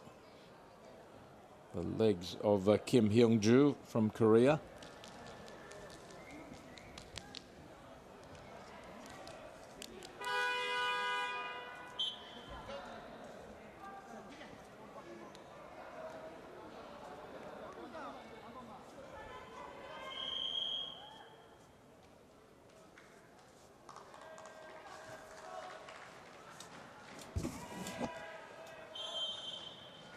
So into the second period here with Vinesh of India leading 6 points to 0.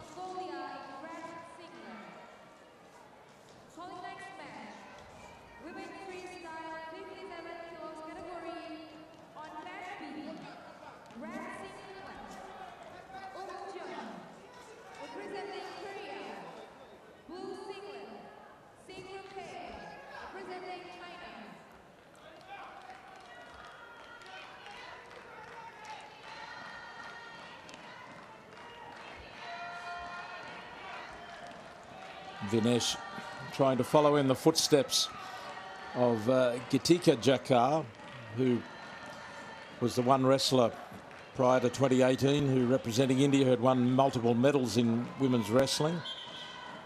And Gitika Jakar winning those medals in the women's 63 kilogram division, a silver and a bronze. Vinesh trying to follow in her footsteps.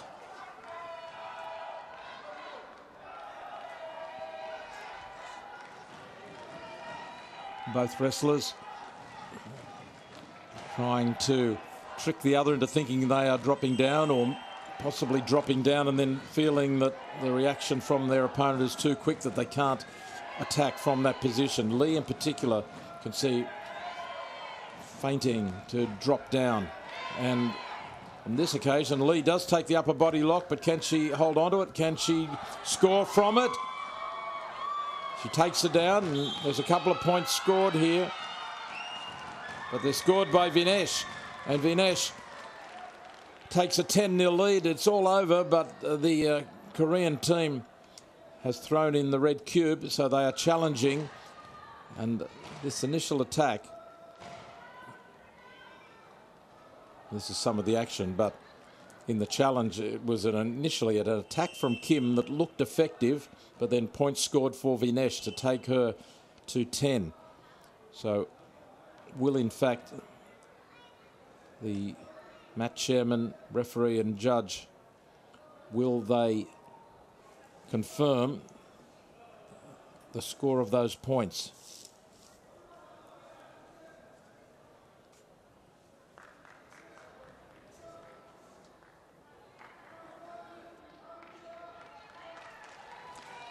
We have a decision, I believe. I think it is confirmation of the points, and that means that Vinesh has won the semi-final, the quarter-final, I should say, won the quarter-final, and Kim Hyung-joo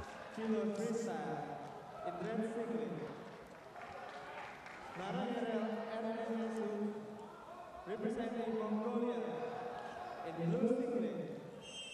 Daulat Bibi Yaksimuratova representing Uzbekistan.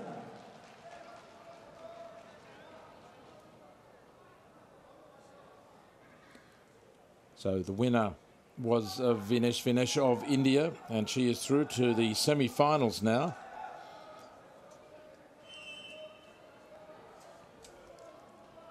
And we have one more quarter-final to come in the 50-kilogram division.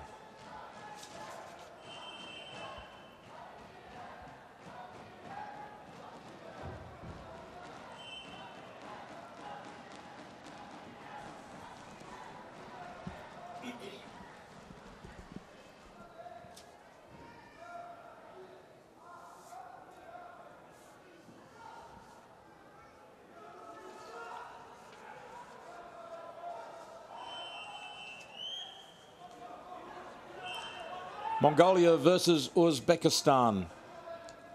Erdinsuk versus Yakshimur.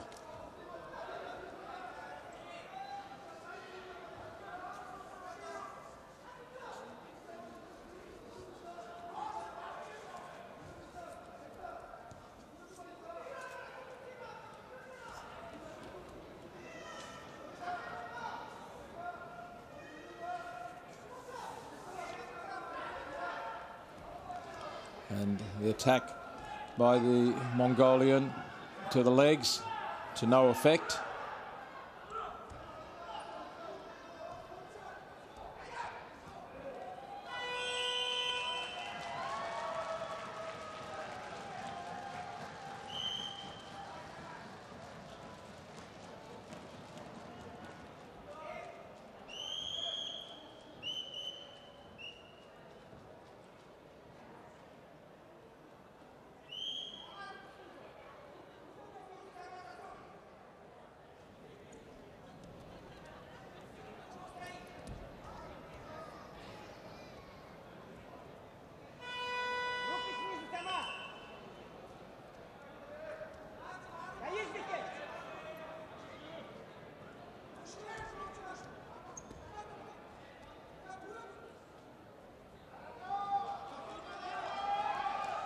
The referee striving to get some more active wrestling from these two.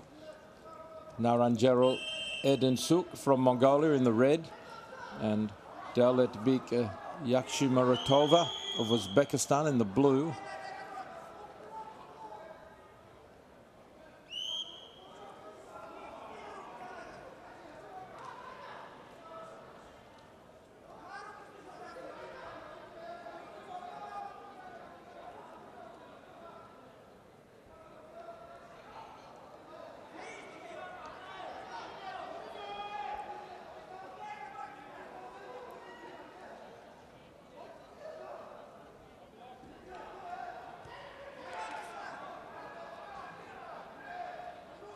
both manoeuvring, and there it is, the passivity call scores a point for the Mongolian.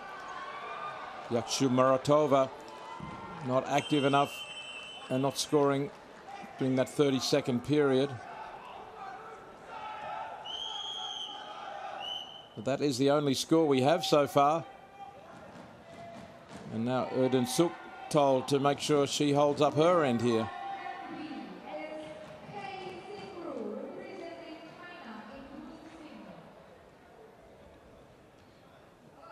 The referee says to stop. He is conferring and just checking that everyone agrees as to who's being more active and who's more passive. We've only got 20 seconds remaining. Hasn't been a lot of action.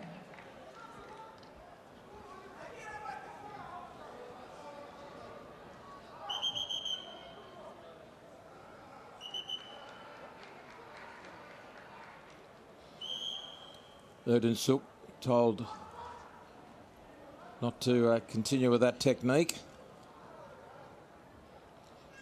And the end of an uneventful first 3 minutes. They shake hands.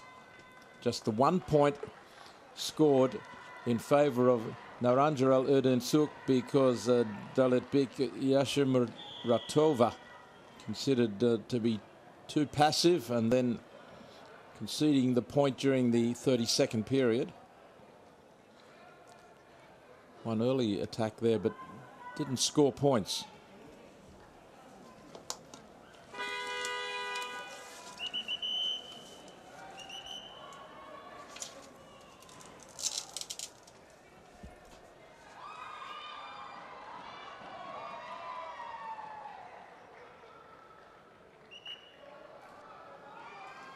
Both wrestlers in position early, ready to start.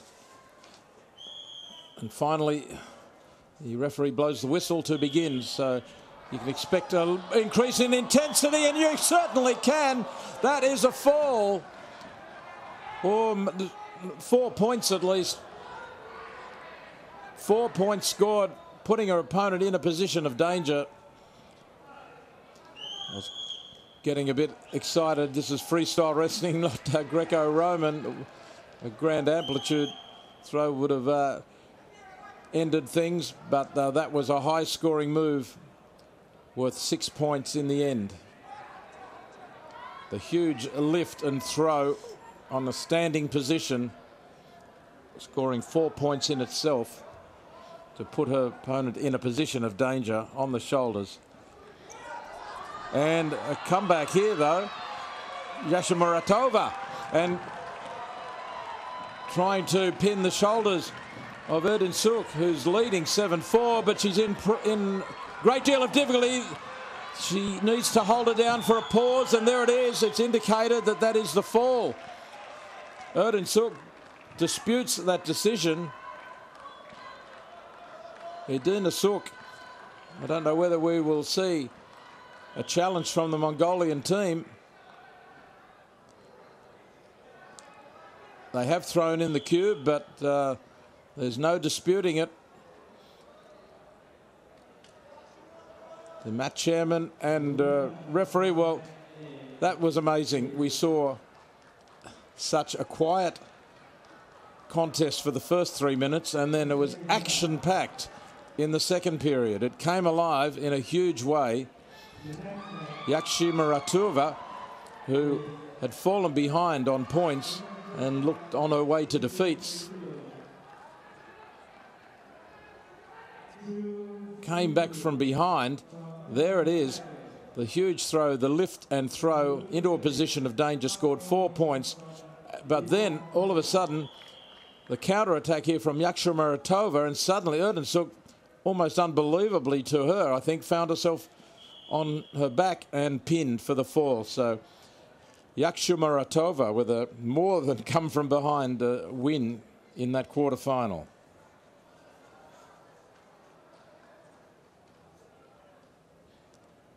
Now we move to the 53-kilogram division.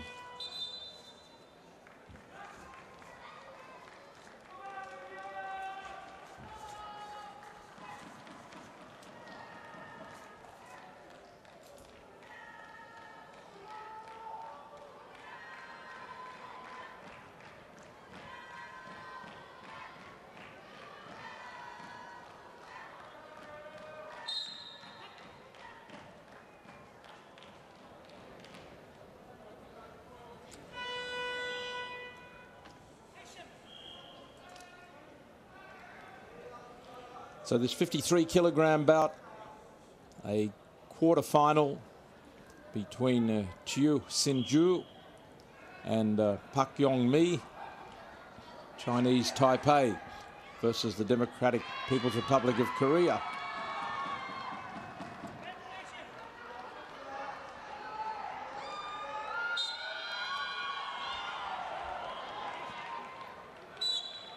Already a warning for passivity against the wrestler in blue, Pak Yong-mi.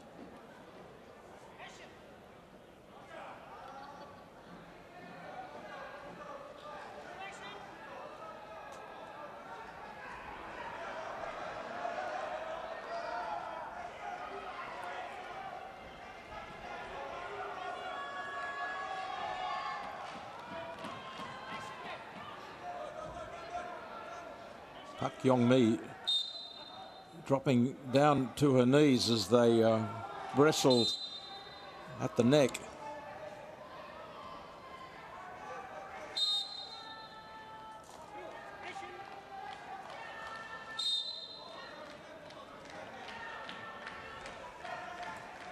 And once again, a warning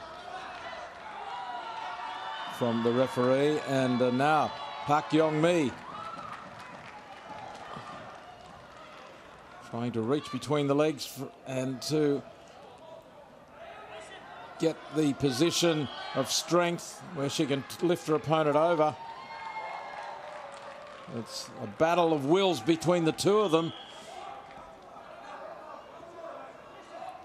And bridging up now is Chiu to resist. Pak trying to turn her over, and she might yet be able to do it. Chiu trying to resist, in fact, the pin. First I thought she was trying to resist the throw, but now it's a chance for a pin. Oh, she bridges up again off the shoulders, off one shoulder. And forced down. And I believe it is a pin, but we've got the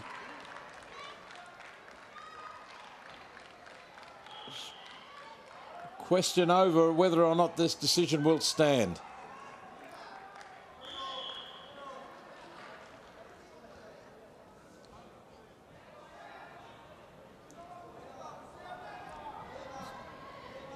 So, desperate resistance here from Pak Yong-mi, forced down by Chiu Sin-ju, trying to pin the shoulders to the mat. The mat chairman throwing in the white sponge to examine the referee's decision. So it will continue, and the pin does not stand. The referee was down on the mat, but the other officials have decided that the pin wasn't in place, and there was an indication possibly that the force which was used to break the bridge may have been in question. Anyway, it is Pak Yong-mi leading 2-0, and Chiu Sin-ju of the Chinese Taipei just a little lucky still to be on the mat.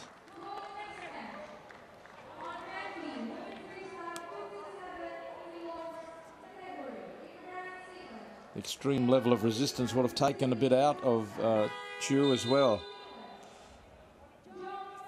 So 2-0 of Pak Yong-mi, who went very close to taking the quarter-final there and then.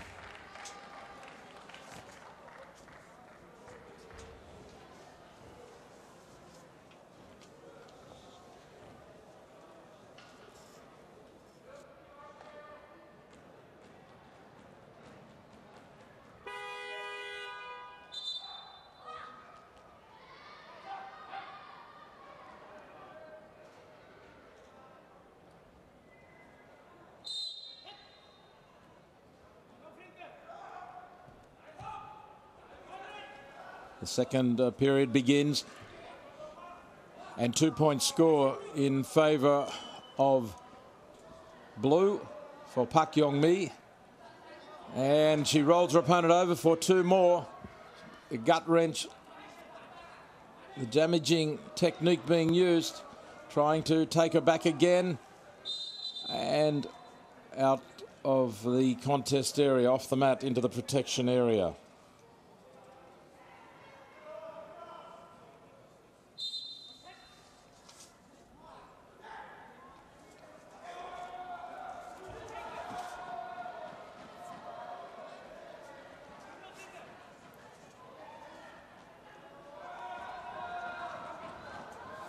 Six points to nil, the lead for Pak Yong-mi. And we've got just over 2 minutes remaining.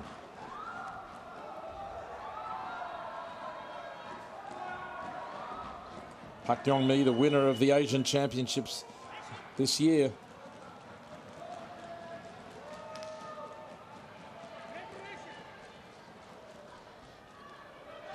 But Xing Chu from Chinese Taipei making her work hard to win the bout. Chu in the red, Park in the blue. Chu fakes to go for the legs. Park ready to cover it.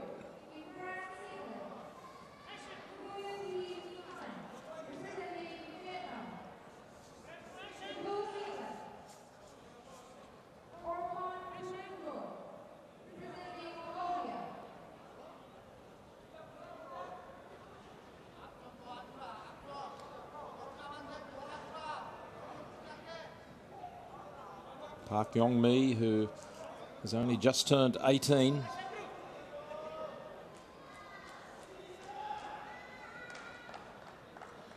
Only 54 seconds remaining, and now Chu needs to take some risks.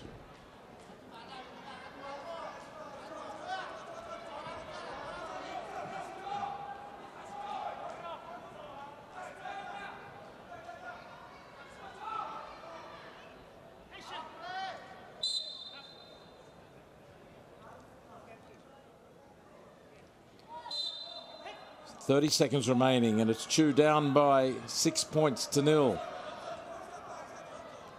And Park still looks strong. One good technique needs to be initiated now. Doesn't appear that Xing Ju's going to be able to do it. Once again, Park forcing her opponent Chu down. And in the end, Chu just didn't have the strength to overpower her opponent.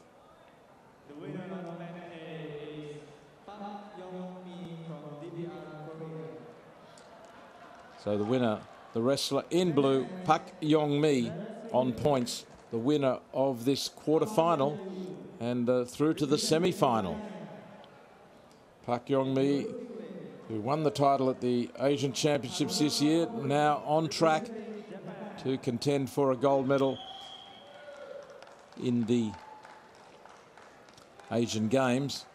And of course, early in that bout, well, it was disputed whether or not she had achieved the fall, but she wins in the end on points, and she's through to the semi-final.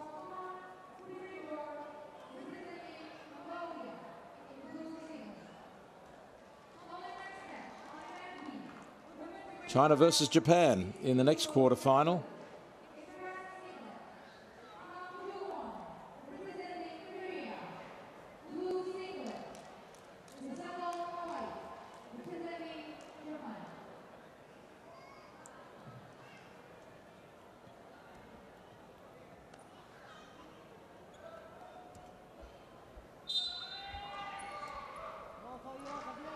So in the blue, it's Haruna Okono from Japan, and from China in the red, it's Pang Qianyu. And this is a quarter-final in the women's freestyle 53-kilogram division.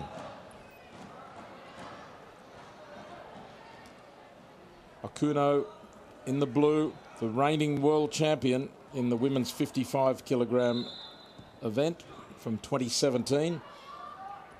This is the 53 kilogram weight division. Kuno, 18 years old when she won that world title in August 2017.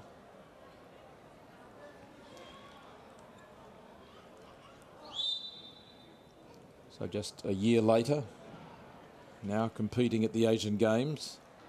And as happened in her earlier bout, she's lost a contact lens from her eye. Had to put it back in again.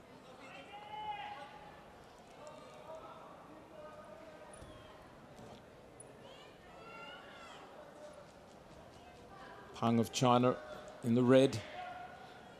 Kuno from Japan in the blue.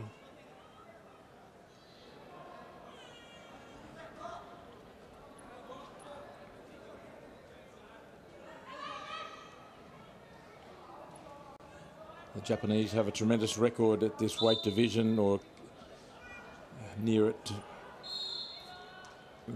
Got another problem here for Haruna Okuno.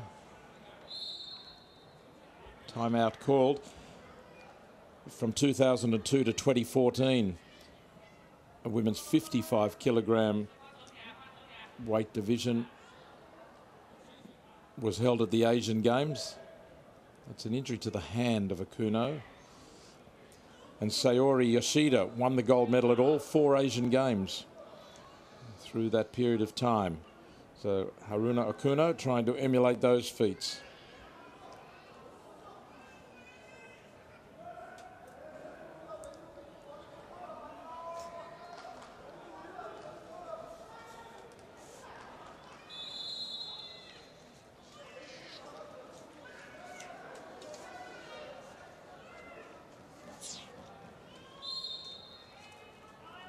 You can see the injury to the finger.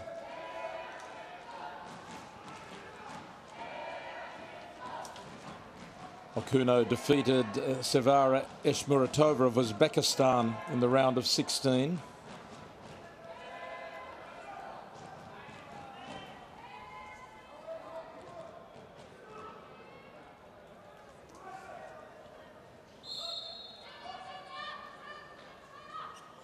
So the finger has been patched up and 90 seconds into the first round. Away they go again. Pang Qianyu of China in the red. Wary of the ability of her opponent, obviously, but trying to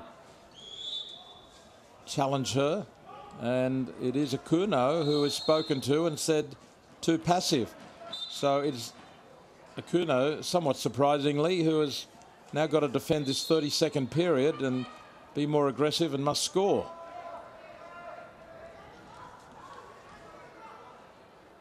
Pang dropping down.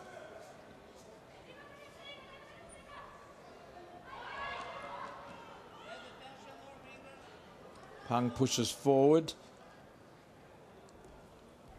3 seconds remaining. Okuno tries to attack, but it's too late, and the point goes to Pang. Pang takes a lead over the world champion.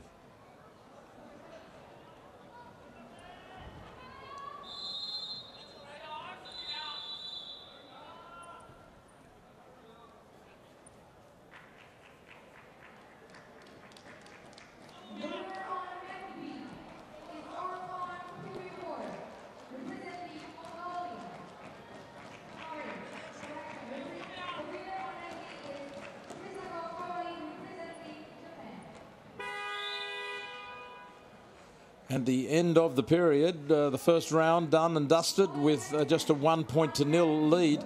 But it's Pang Qianyu who has the lead, not the world champion. So something of a surprise here in the 53 kilogram division. Still 1 round to go, of course, though.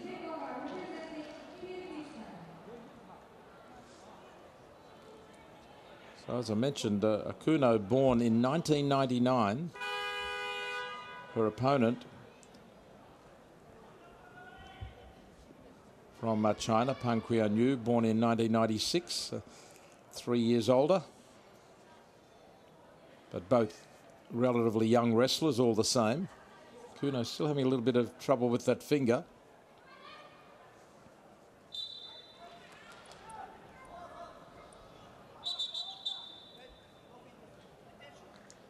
And the Pung's record showing 2 appearances at World Championships, most recently 2015, where she finished 5th, and winning the gold medal at the Asian Championships in this weight division, 53 kilograms, in Bangkok in 2016. Now Akuno going on the attack, and can she establish a position of control? She can. She scores 2 points.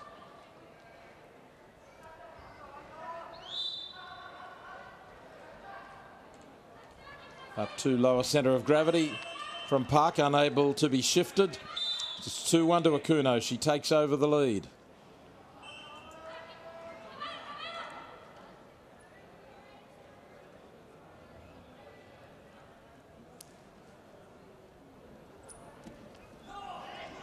Another attack from Akuno.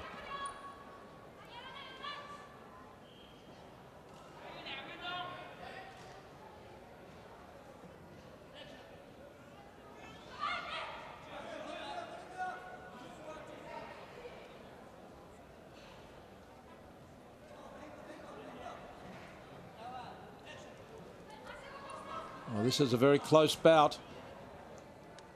Both strong performers.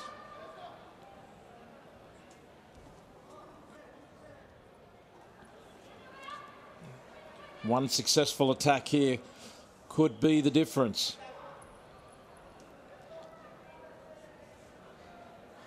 Haruna Akuno with the one successful takedown so far, establishing that position of control for 2 points. The point for Pung came from the period of passivity that was awarded against Akuno. Only a minute remaining, and both, well, particularly the wrestler from China in the red, might have to take a risk here. Akuno holding on from the front position, body lock, and Park now they both get to their feet. 44 seconds remaining. Akuno attacks a leg, has a leg.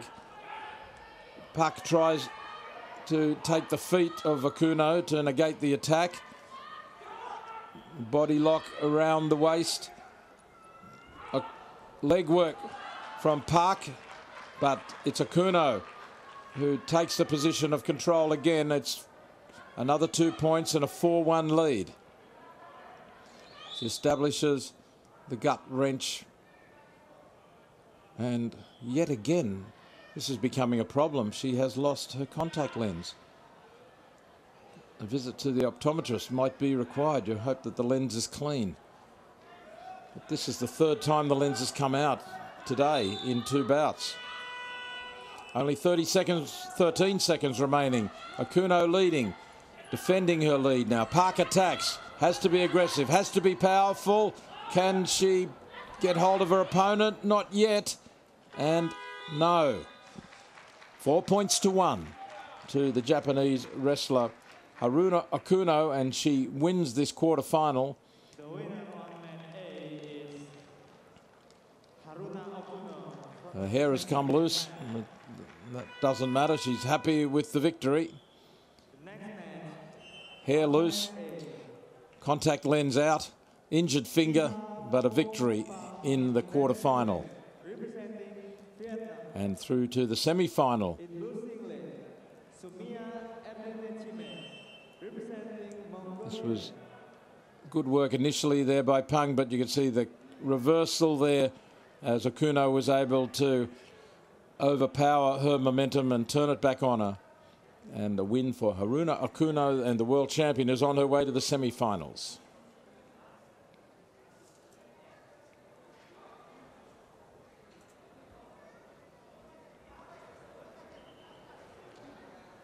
Vietnam versus Mongolia in our next quarterfinal in this weight division.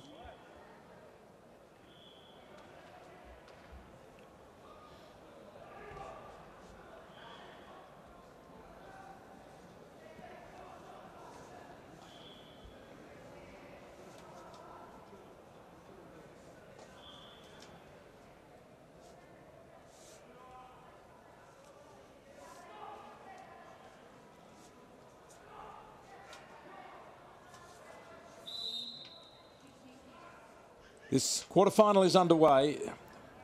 Pham Thi Ha Phuong of Vietnam in red, and a strong attack early on from Sumaya Jinamateg, but Pham able to turn the tables and scores 2 points.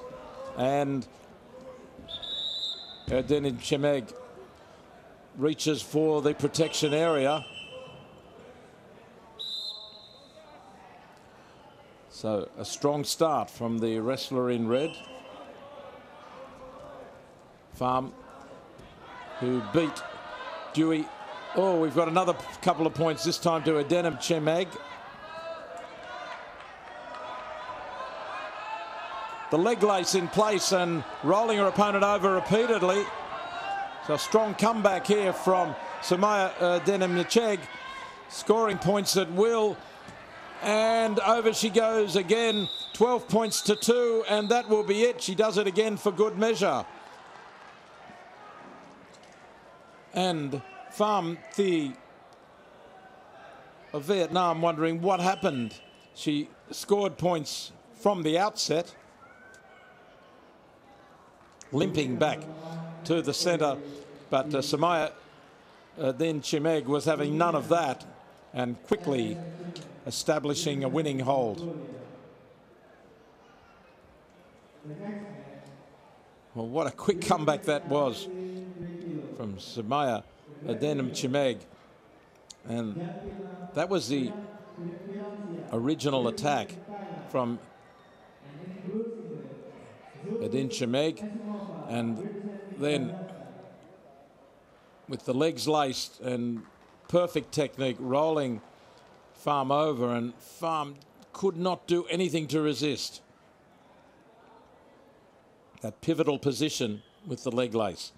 So a dramatic and quick win for Adenim Chemeg of Mongolia. She is through to the semi-final and saves a bit of energy on the way. Both had an earlier bout.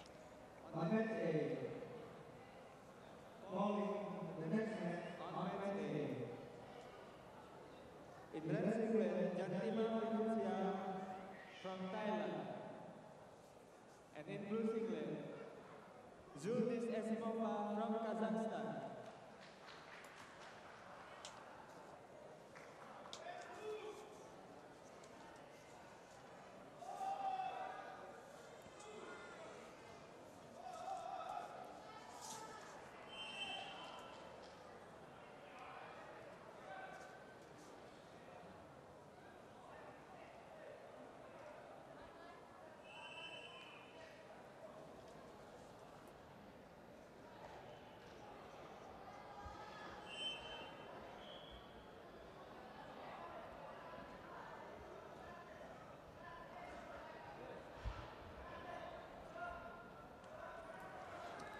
A quick end to the previous bout needs the next wrestlers being just a little slower coming out.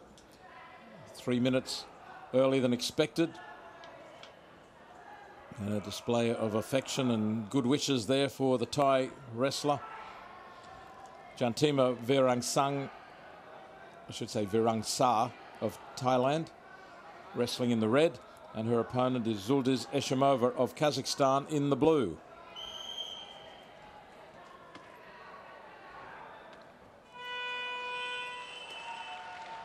Virangsa defeated Chai of Cambodia on points in the earlier bout. And this now is the quarter-final.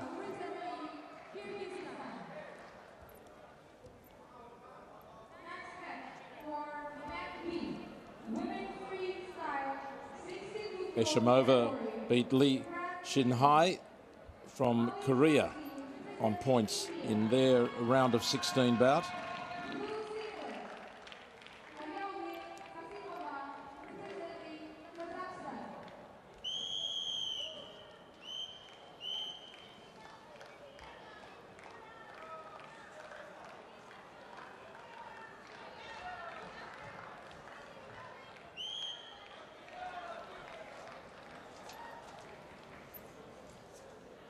Watching each other closely.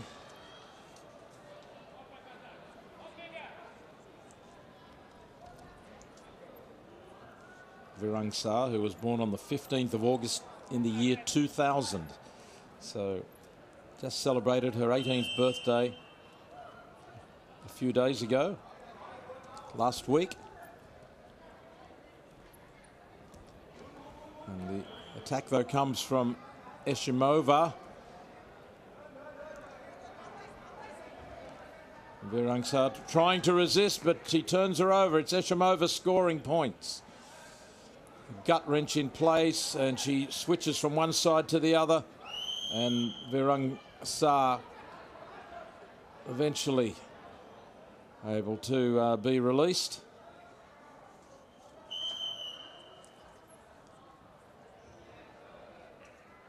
Eshimova, who finished on the podium at 3 of the last 4 Asian Championships, finishing second in 2017 and third in 2015 and 2018. The wrestler in blue representing Kazakhstan. Eshimova has also competed at the 3 World Championships.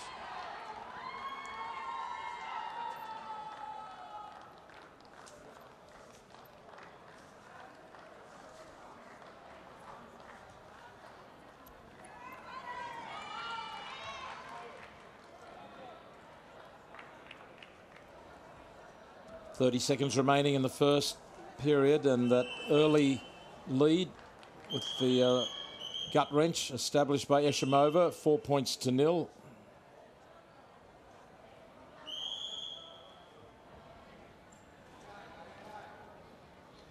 In fact, Eshimova has been to something like 10 World Championships and 10 Asian Championships, 2 Asian Games, where she finished in 7th place in 2006 and 2010, and here she is taking the legs again, adds 2 more points, and with 5 seconds remaining, Virangsa needs to keep her at bay, and she just manages to do that. The siren for the end of the first period probably saved Jantima Virangsa there, because for the second time Eshimova taking her down with the force there, bringing her down, immediately moving behind, keeps Virangsa down, passing behind, position of control. Then there goes the gut wrench, the 2 arms going underneath, locking, and then ready to roll her opponent over.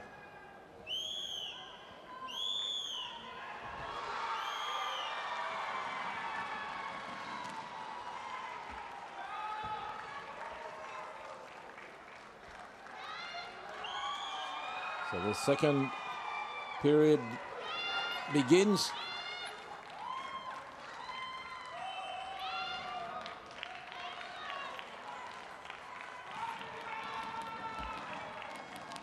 Eshimova was born on the 2nd of January 1988, the day after New Year's Day.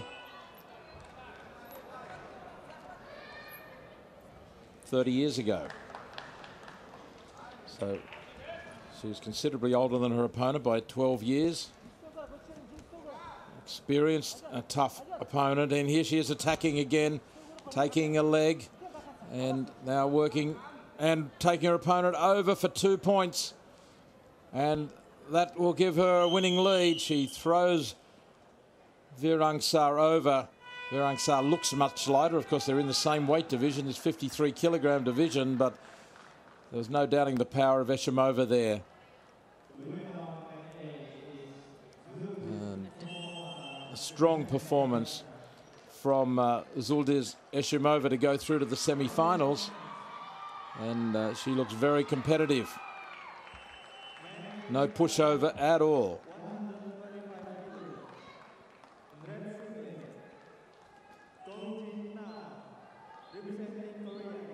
In the second round here, taking her opponent over and then tossing Virangsa away as if to say, I'm done with you. That is done and dusted. Eshimova convincing winner and through to the semi-finals for Kazakhstan.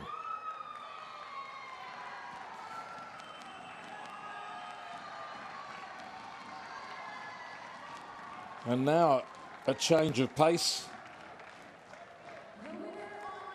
because the giant men are coming out.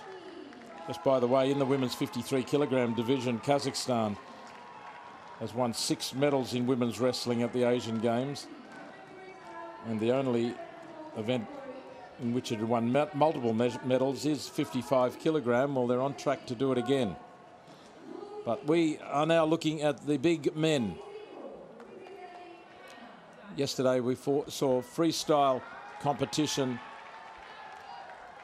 in the men's wrestling, but in the lower weight divisions, this is the top weight division, 125 kilograms.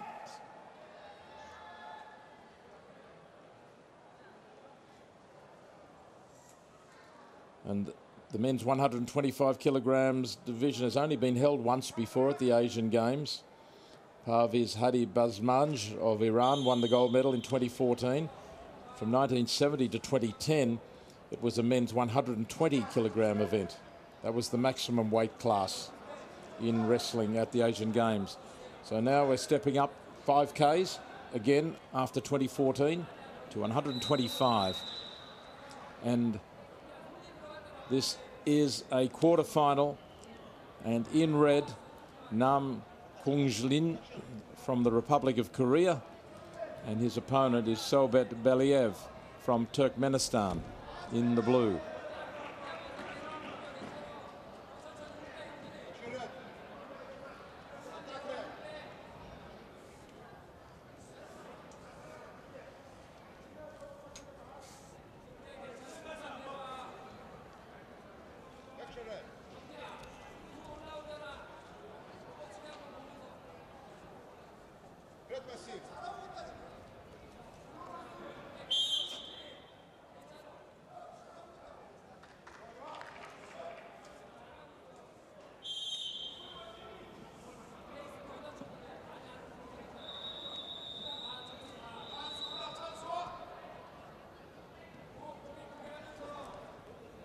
Nam Kyujin from Korea claimed the bronze medal at the Asian Games in 2014, and the attack is from Believ, or from us, Nam I should say, and Nam scores 2 points.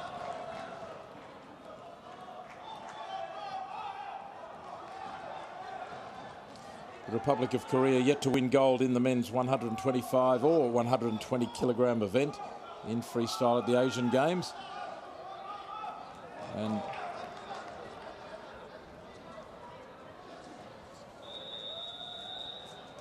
the officials conferring just on the validity of the score here. It was down as 2 points, but the back was exposed possibly before he got into the protection area there, Believ. So will there be an adjustment to the score?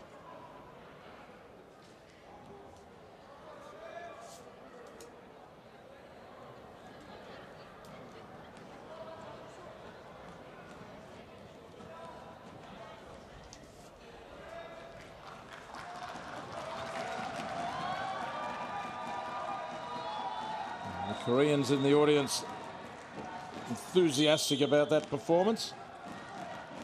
It is 4 points scored, so the back was in a position of danger, less than 90 degrees from Believ, so 4-0, a good start from Nam Kyujin.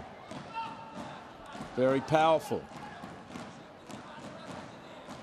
The referee, the judge and the match chairman getting together there to review the score. And now a warning for use of the head by Nam. And Believ attacks, but it's reversed on him by Nam. And he scores 4 points. He's got a lead of 8 points to 0. Believ tries to escape the leg attack now from Nam.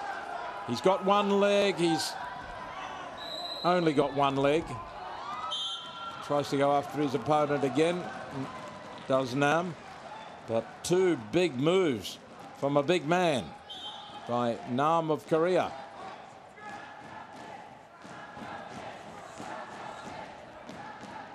They looked like they were shaking hands, but they were actually trying to shake off the grip, or Nam was.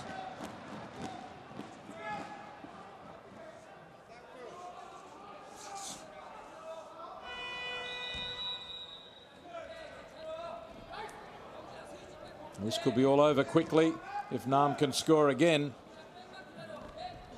And Believ makes the attack, but once again the lock is in place from Nam. He's over the upper body lock. He tries to go around behind. He is behind. He takes his opponent down for another score, and he finishes it in quick time. A dramatic quarter-final performance by Nam Kyung-ling of Korea. 12 points scored in all. He only needed 10, and he wins in emphatic fashion. So the bronze medalist from the 2014 Asian Games is on track again for another medal.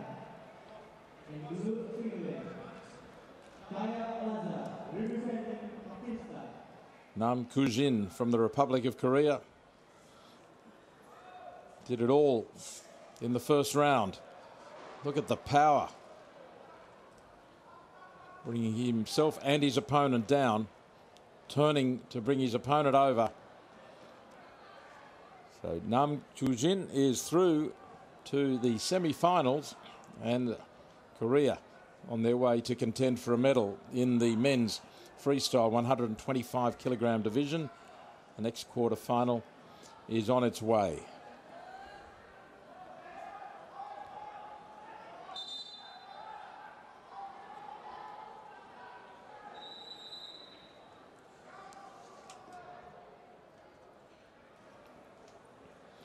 Deng Jiwei of China will meet Taya Braza, and he takes to the mat in confident and almost cocky fashion, representing Pakistan. Well, let's see if Deng is impressed with the acrobatics. I was. Deng Jiwei looks the larger of the two.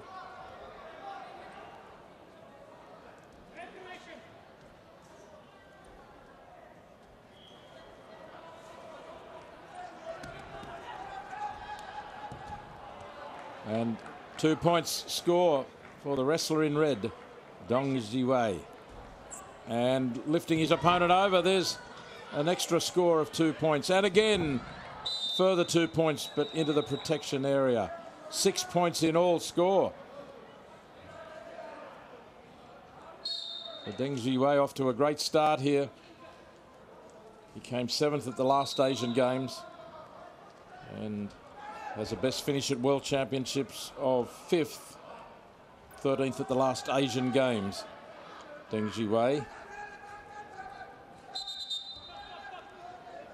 30 years old, the big Chinese male.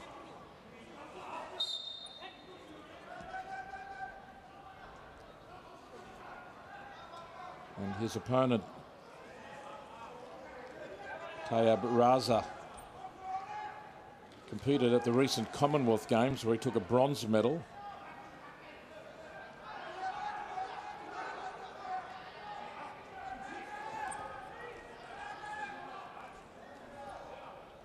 He's just 23, Raza from Pakistan in the blue.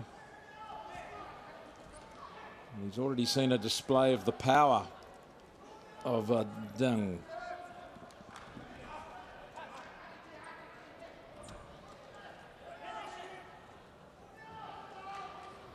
Didn't take Deng long to rack up 6 points.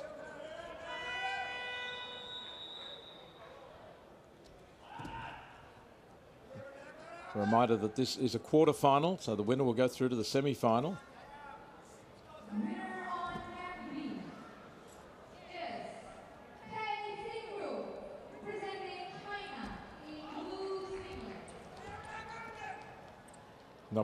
Nobuyoshi Arakita from Japan claimed bronze in the men's 125 kilogram weight division at the last Asian Games. That was the first medal for Japan in the maximum weight class. First medal since Japan's only gold medal in the category back in 1978.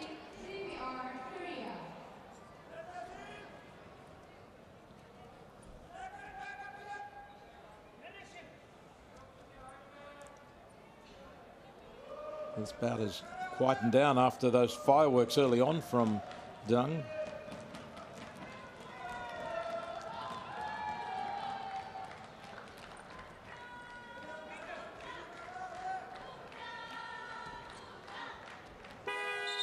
The end of the first round, and Dung of China in the red with a 6-0 lead.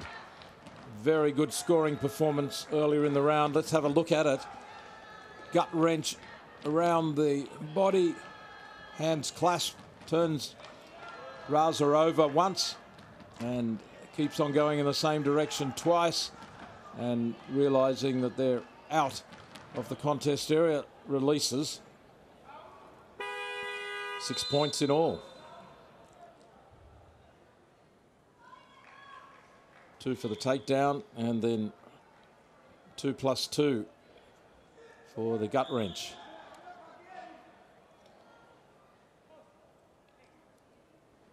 And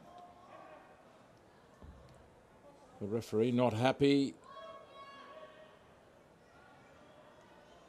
There was a water bottle on the mat, on the edge of the mat perimeter.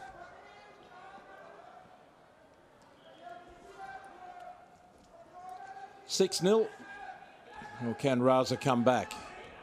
He attempted to go for the legs or the lower body, but instead he's in trouble with the upper body lock, and then the quick pass behind from Dung, and he scores 2 more points with the gut wrench.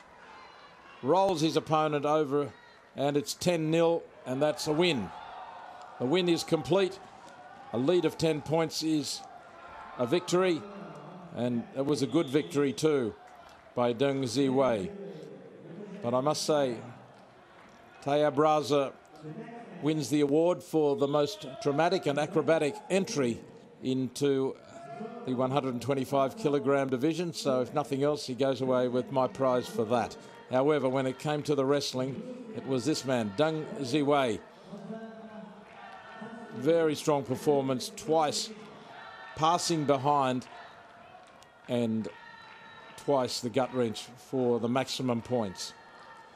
Dung Ziwei of China is through to the semi-final in the men's freestyle 125 kilogram division.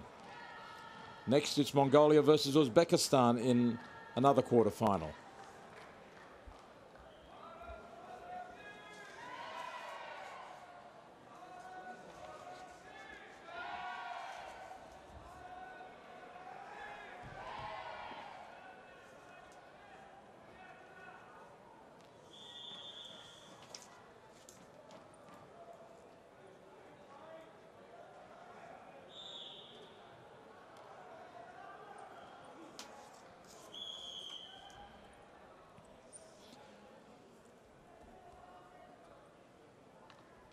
So the next quarterfinal begins. Mongolia versus Uzbekistan. Natsaguren versus Mudzonatsvili.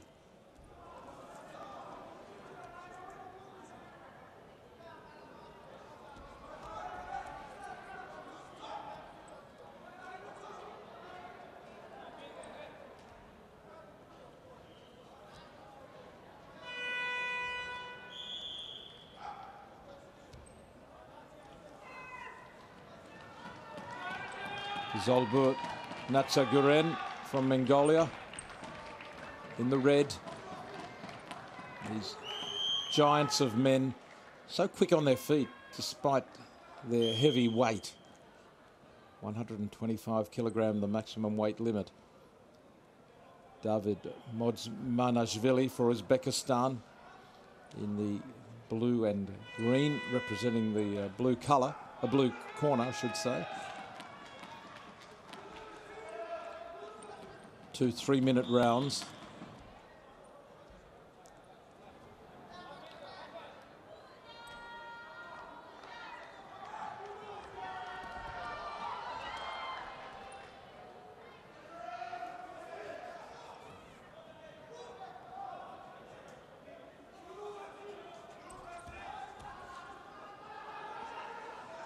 Striving to pull the other down, and who can get the upper position here?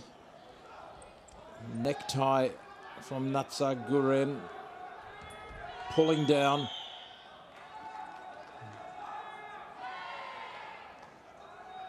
And the Mongolian is considered to have been too passive, so it's Natsaguren who has to step up the rate of attack here. Modzmanashvili can take a point here unless Natsaguren can score. Both working over the top, looking to press down on the shoulders or the neck. And 30 seconds is gone, so it's 1 point in favour of the Uzbek wrestler, Modzmanashvili in blue.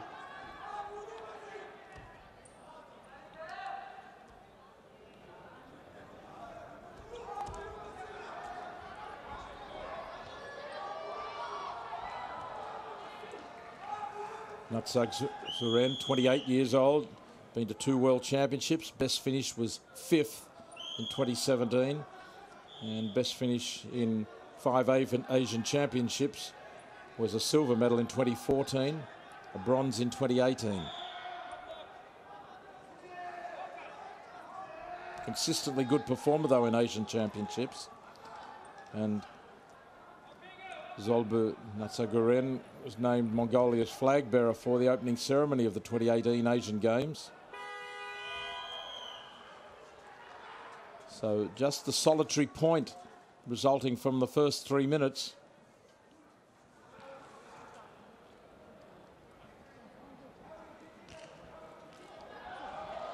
And that point coming from the period for passivity, I should say, which was ruled against Natsaguren. His opponent, Modzmanashvili, 32 years old, competed at the Olympic Games in 2012 in the super heavyweight division.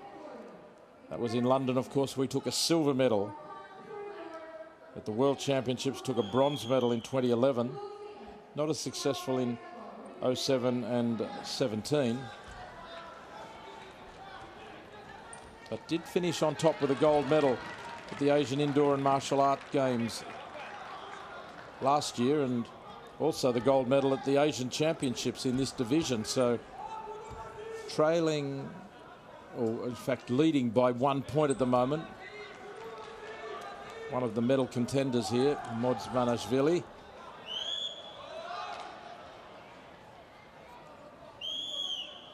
A second point for stepping out.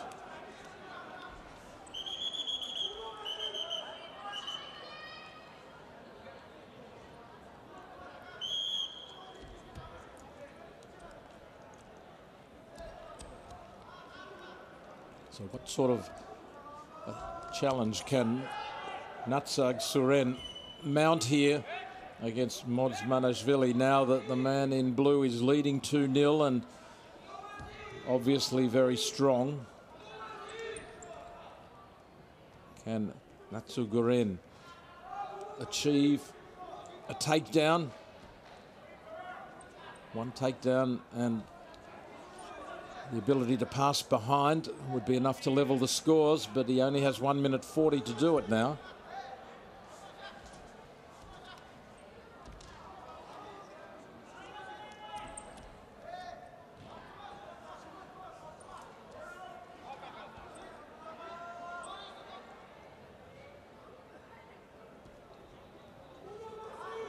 So the Asian champion is leading the man who's won 4 medals in the Asian Championship. But those 4 medals, 1 of them silver, 3 of them bronze.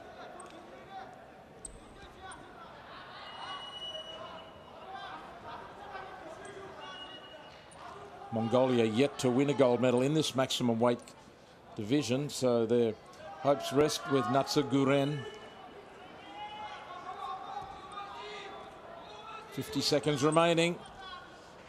The man in red trailing by 2. Modzvanashvili knows he's in the lead, but also knows it's not a big lead.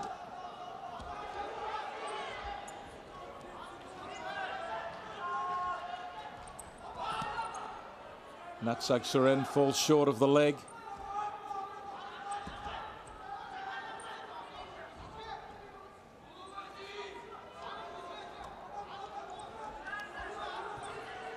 Natsak Suren takes a leg, takes his opponent. Oh, and he got away. Modzvanashvili got away.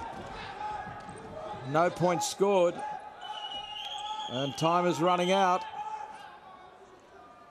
And the question being asked by the Mongolian team, yeah, they threw in the red cube, thinking that at least they should have got points for a takedown there, even though Modzvanashvili quickly escaped as Natsak Suren went to pass behind. So what they would be surely looking at is that attack to the leg, challenge requested by the Mongolian team. Natsak Suren attacked the leg and then went to pass behind. No points were awarded. And unfortunately, we haven't seen the replay, but it appears that there was no change in the score. It's still, well, it's 3-0 now, in fact, because the appeal was rejected. One further point went against Natsak Suren, but a worthwhile appeal. Unfortunately, we didn't get to see the replay of that incident. We may be able to catch up with that in a few moments' time. The quarterfinal is won by David Modzvanashvili of Uzbekistan, not without a scare very late. But he'd established the 2-point lead earlier. One of the points came from passivity by his opponent. And let's have a note. Here's the attack on the leg. Now, there's what appeared to be the takedown, but the foot just escapes at the last minute. And Natsak Suren wasn't able to hold him down. And the judges ruled that no points deserved to be awarded. Modzvanashvili on his way to the semi-finals.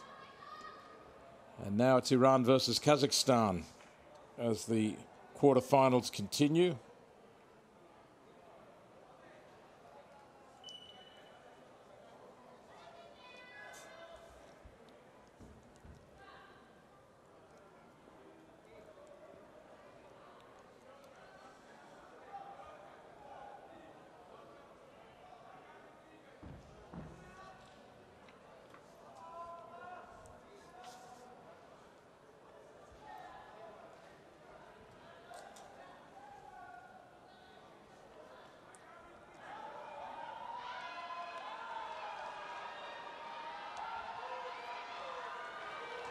In red from Iran, Parviz Hadib Azmanj. From Kazakhstan in blue, Oleg Bolton.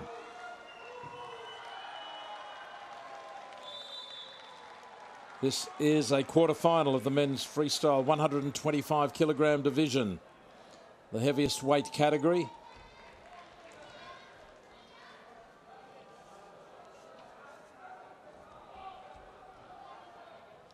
And both men move in aggressively, looking for a hold. And an attack on the leg momentarily from Hadi Bazmanj.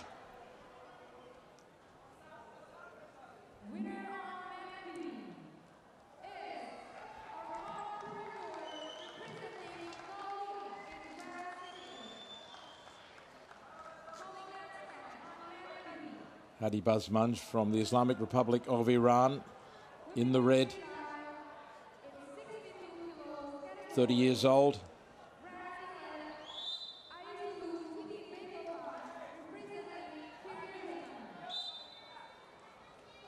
Hadi Bazmanj took the gold medal in this weight division in 2014 at the Asian Games, so defending gold medalist, and he's on the attack here now.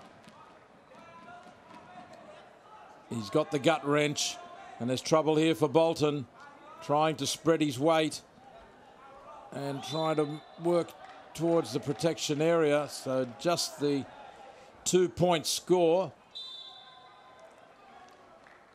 but it's a lead for the Iranian wrestler in the red. Finished 9th at the 2015 World Championships and was the gold medalist at the Asian Championships in 2016. The wrestler in red, Parviz Hadibazmanj.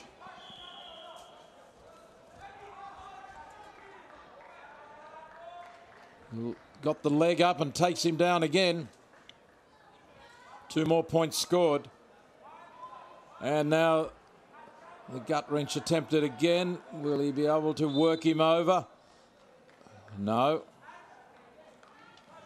Had the hold in place and was working to get into a better position. Had a 2-year break from competition before returning to the national team in 2018. And 2 more points score for the man in question, Hadi Bazmanj. So a total of 6 points now, still working on the legs. Can't bring the legs together. So it's 6-0.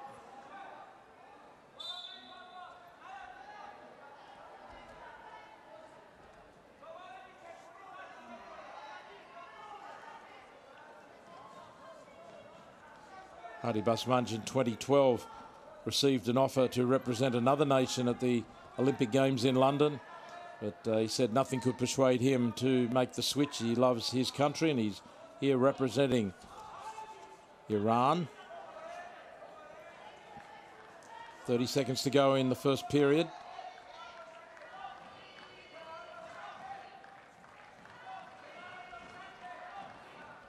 And already Oleg Bolton showing signs of wear and tear. Just 25 years old, Bolton.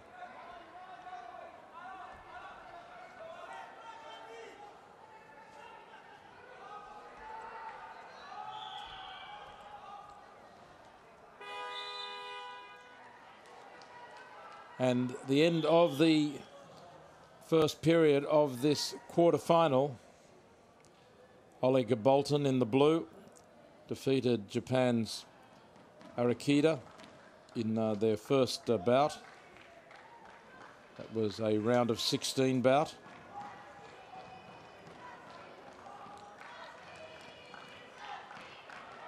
And his opponent defeating Sumit of India in their first bout.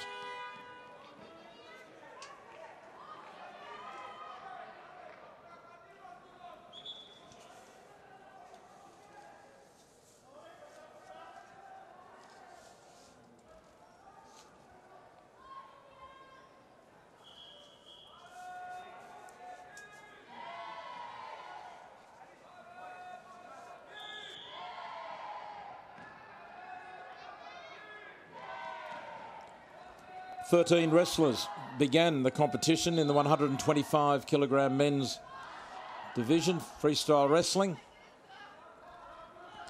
So now in the quarterfinals, down to 8. In fact, less than that because we're well into the quarterfinals now. Down to almost 4 who can contend for a gold medal. And here's another attack from Hadi Bazmanj from the Islamic Republic of Iran. He passes behind and scores again, and with an 8-0 lead now and a red face from his exertion, he's only 2 points away from winning if he can establish an advantage of 10 points. That will be sufficient to win. And takes his opponent down and scores 2. The attack was initiated in the contest area. Bolton taken down as they crashed into the protection area, but that is 2 more points and that is enough. So that will secure a semi-final for Parviz Hadi Bazmanj. And the big Iranian wrestler in the red takes the referee's hand in victory, and he is into the semi-finals.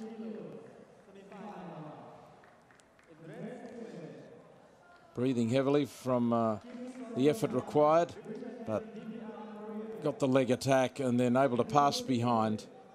Oleg Bolton just couldn't resist the power of his opponent. So there's confirmation of the win for Parviz Hadizbazmanj through to the semi-finals, representing Iran. Now we go to the semi-finals of the women's freestyle 50 kilogram division. Back to the ladies, back to the much smaller competitors.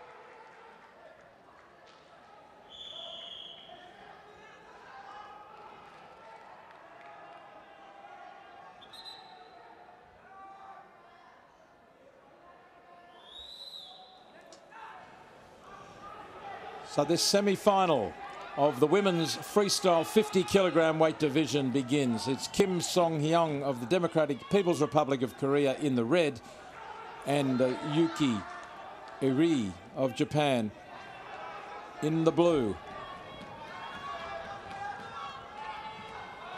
The quick movement instantly apparent.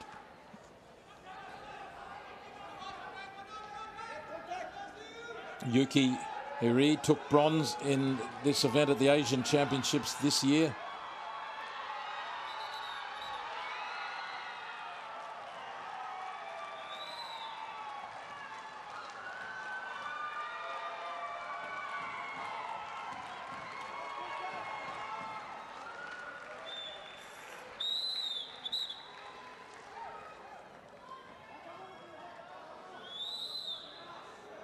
Couple of warnings handed out already.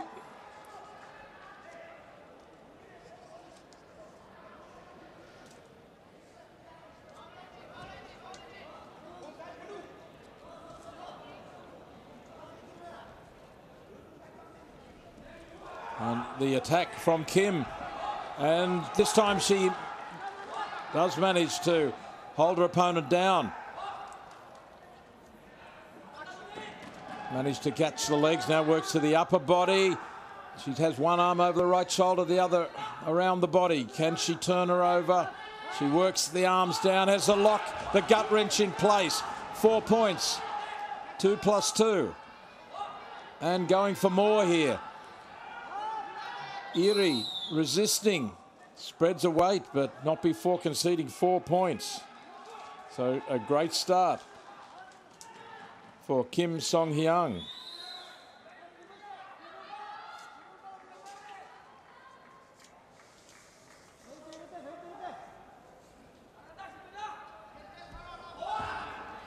And another attack from Kim, but Iri able to move away from the position she was put in, and they will both stand up here.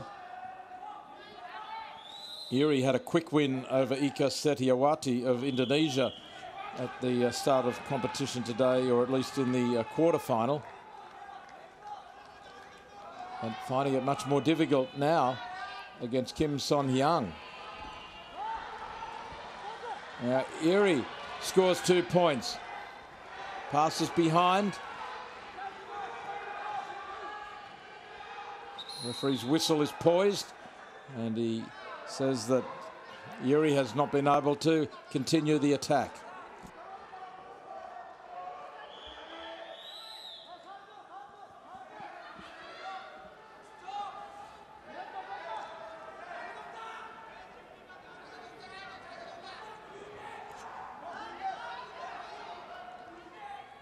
Such quick movements, and there it is, a quick movement again from Yuki to the leg, passes behind, they're on their feet. And she drives her out of the protection area to score another point. So clawing back the points, still trailing by 1, but we're in the first round. It's a very good start from Kim, and now Iri of Japan in blue has managed to cut the lead back to just 1 point at the break. So suddenly it's very much game on in this semi-final. The winner of the semi-final will be guaranteed of a gold or silver medal. So much at stake if you can win this bout. And there is the attack from Kim, where she attacked the legs, got the legs, and then worked her way up the body. And then the gut wrench in place and rolls over Yuki Iri to score 2 more points.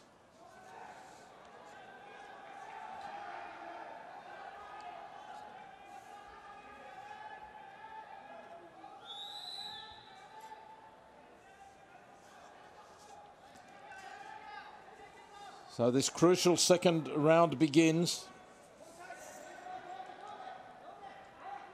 Just 1 point the difference.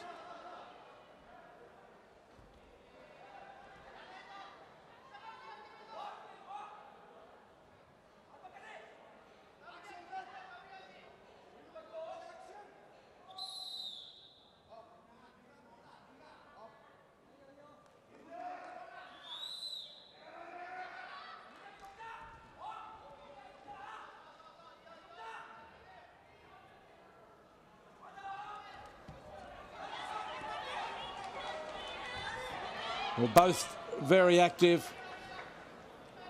Kim, the aggressor again, the initial attacker.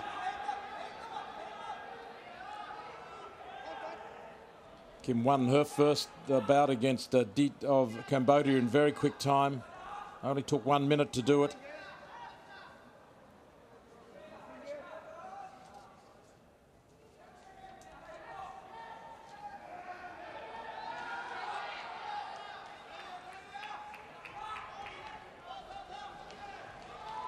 The wrestler from...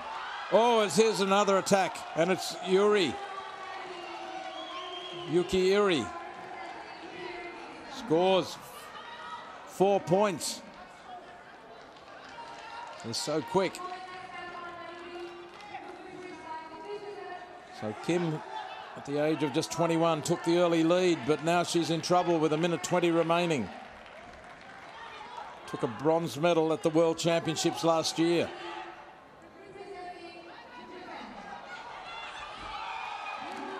And another score for the Japanese wrestler Iri.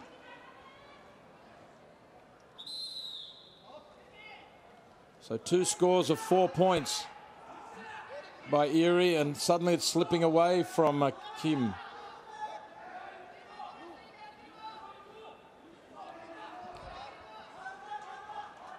Kim, a silver medal at last year's Asian Championships. She was the Youth Olympics champion in 2014. She's in trouble here, and another attack from Iri. From Iri.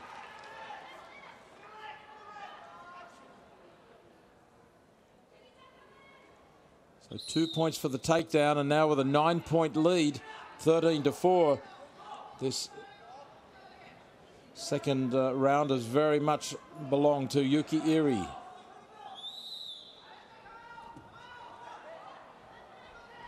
Kim, with only 35 seconds remaining now.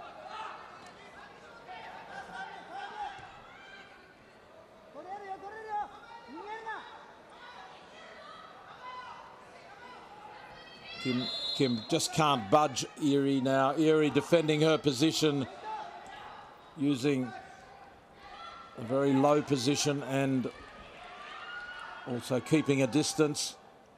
13-4, and Kim Song-hyung will bow out in this semi-final. And there it is. Yuki Iri was not concerned by conceding the early points, and she came back strong, freely scoring 4 points. Yuki Iri representing Japan. So it's Yuki Iri who goes through to the final and is guaranteed of a gold or a silver medal. Take another look at some of the big scores She goes low and takes her opponent down and taking her into a position of danger. The back facing the mat less than 90 degrees. And she was able to do it on a couple of occasions. There was another, taking her opponent down, back facing the mat. So Yuki Iri is through to the final, and Kim will contend for a bronze medal.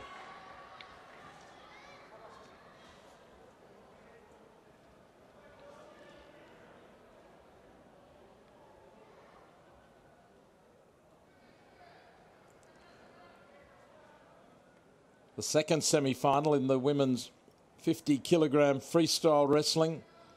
Vinesh of India in the red and Dulit Debike Yakushumuratova of Uzbekistan in the blue.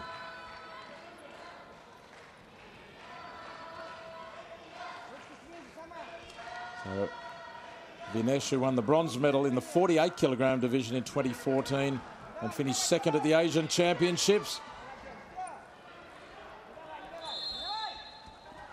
Driving her opponent out to take a point. A forceful drive there. In fact, it's 2 points. So a stunning early performance from Vinesh. We've seen the Indian wrestlers, both the men and the women, be very, very active and aggressive.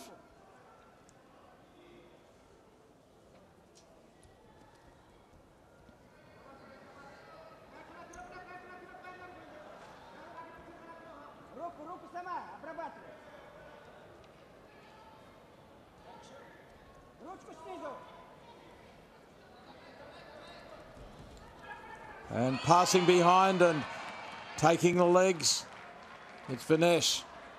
She puts the leg lock in place and now tries to tie up both legs, going on the attack. She has the leg lace, rolls her opponent over twice.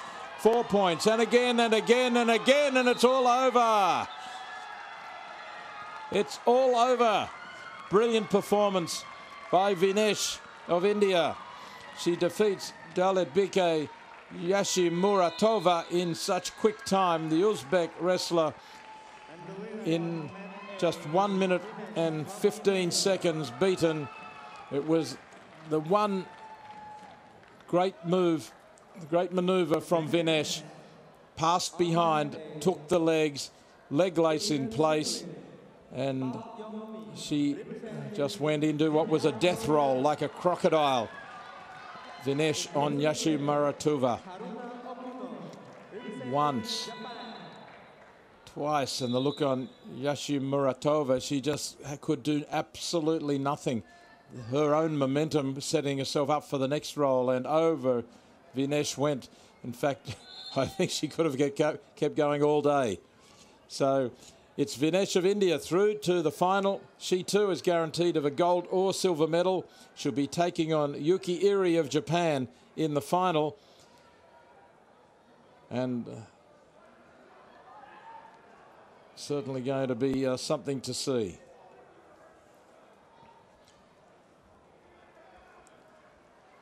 And now we move to the semi-finals of the 53-kilogram weight division. Park Yong-mi of the Democratic People's Republic of Korea, defeating Chu of Chinese Taipei earlier, and Haruna Okuno of Japan, who had 2 bouts, defeating Yashi-Muratova and also Pang. So one extra bout may have taken a little bit more energy out of Haruna Okuno. But here we are.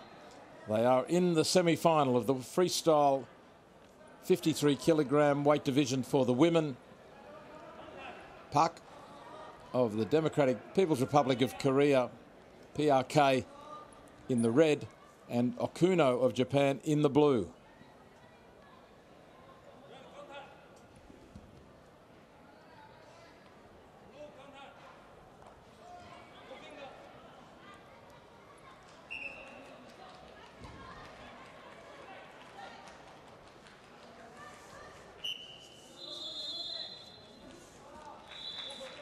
.6 minutes of wrestling action through 2 rounds. to see who will be in the final.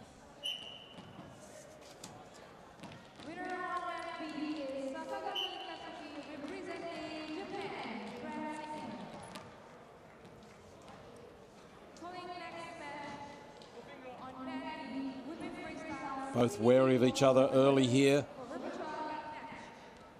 Poised to strike, but holding back. Park Yong-mi, 10th at the Asian Games 4 years ago. Now definitely improvement on that ranking. But warned for passivity, and now we'll have to be more aggressive and see if she can score a point here.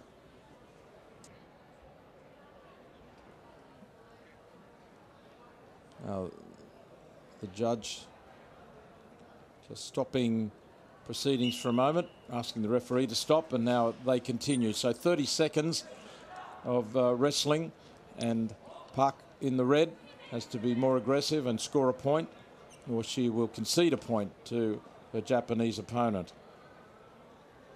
Park's performance at the 2017 World Championships was a good one, finished 5th. Just outside the medals, but she took another gold medal at the Asian Championships this year to go with a medal from 2013.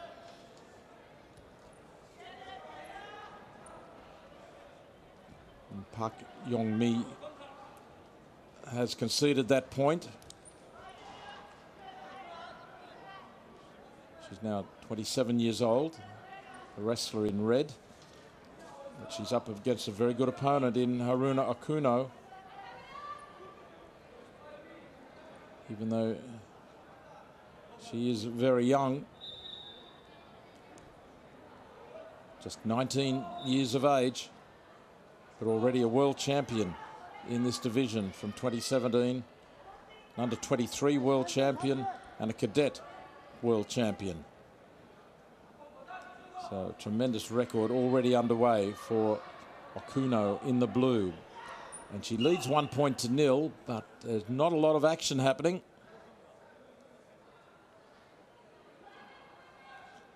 And a warning to Park for bending the fingers back. And here is an attack from Park though. And she has the legs laced up and scores 2 points. Can she take Okuno over again? Okuno nearly escaped but didn't. Able to spread the legs and prevent any further damage. But just before the end of the first round, it's a sudden devastating strike by Park Yong-mi, representing PRK, and on top. Once she got those legs laced together,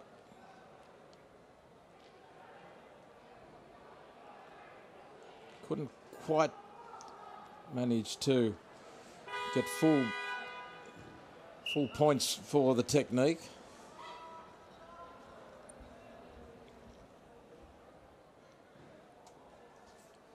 But that was a scare and a warning for Haruna Okuno that she may be world champion, but there's no certainty she is going to be in the final here. So a dramatic turn of events and a quick reaction from Haruna Okuno, scoring early in the first round.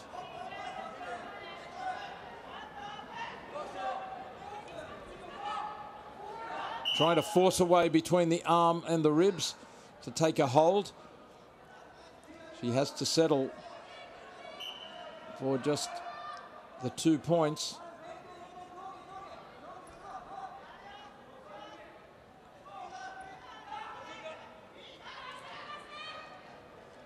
So still trailing by 1. Okuno in the blue, and Park Yong-mi of the Democratic People's Republic of Korea leading. And Okuno diving for the legs. Park manages to keep her at bay, and now working on the arm. Both fighting for a hold. Who can come out on top here? And it's Park. Park is the one who passes behind. Now fighting to force her hand, and she gets a hand in between Okuno's arm and ribs. She wants to take a hold, but the referee calls a halt Nevertheless, Park Yong-mi now leads 6 points to 3. She's a little stunned. She thought that she would be able to continue there. And Okuno complaining about something to do with the leg guard, or maybe the boot. 6-3 in favour of Park. Okuno once again has the mountain to climb. Down by 3. In this second round, Okuno has shown as she moved quickly there that she is prepared to attack, and that's what she will have to do. And she attacks and takes her opponent down, scores 2 points. Now goes for the legs, drives her towards the protection area, scores another 2 points. She's got her on her back. She brings her back in towards the mat. Now, Okuno ahead 7-6, but she can't quite take Park over onto her back. Park has the hand of Okuno and latches onto it, won't release. The referee says she can release now. Park was not going to let go. 7 points to 6 as Okuno was down 6-3. She scores 4 points. She put her opponents back in a position of danger. So it's Park who now with 34 seconds has the task in front of her. She needs just 1 point, but it will be an elusive target. Okuno will be on the move. And Park trying to drive Okuno out of the contest area, just needed the 1 point. And 1 point would be enough if Park can get it, because she will be the most recent scorer. She's got Okuno's leg here. Now, can she drive her out? Okuno looks over her shoulder. Where's the protection area? 6 seconds remaining. Okuno goes out and quickly comes back. And the scores are level, but I thought I saw the hand go up as well. It's 7-all. 7-all with 3 seconds remaining. The last scorer was Park. Okuno has to score. No time left. Okuno is beaten. The world champion is beaten by Park Yong-mi of the Democratic People's Republic of Korea. She is into the final. Well, what an amazing turnaround and so much emotion for Park Yong-mi of PRK. She knows she's won a gold or silver medal for her country. She races over to celebrate with her coach and team. And what emotion shown, and what disappointment for Haruna Okuno and Japan.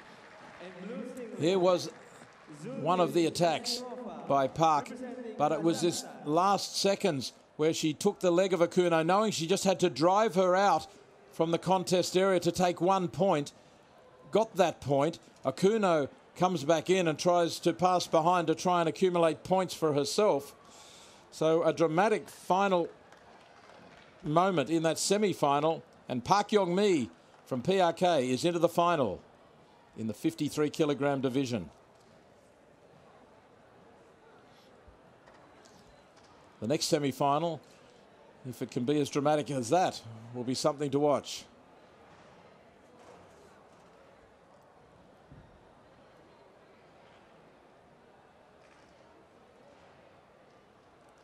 The wrestlers enter to mat A for this semi-final. The referee, Akiyama from Japan, Sumaya Erdinchimeg from Mongolia in the red, and Zuldiz Eshimova from Kazakhstan in the blue. And points scored here by Erdinchimeg to open up the bout.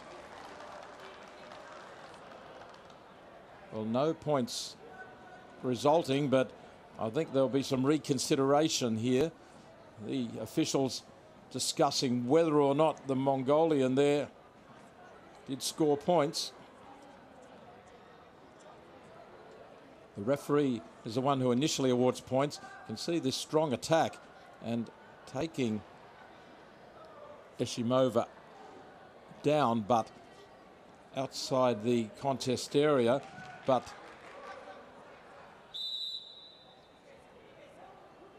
I'm still waiting for... So 2 points have gone to Eshimova there. Eshimova was ruled to have been the aggressor in the takedown. Originally, the referee had no points.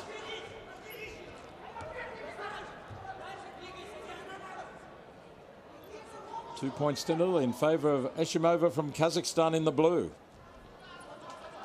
Early days in this bout yet.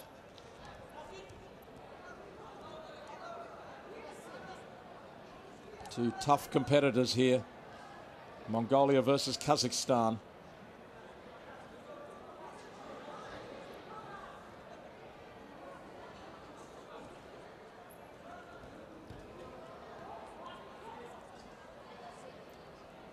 This is a semi-final of the 53-kilogram division for the women.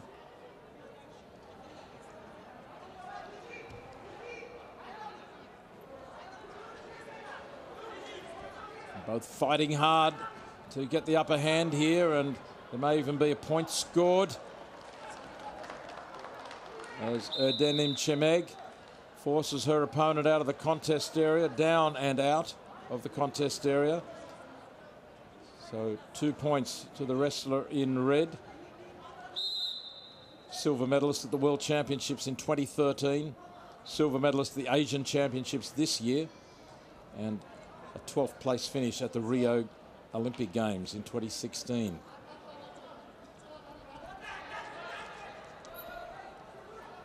Two all. 1 minute remaining in the first round.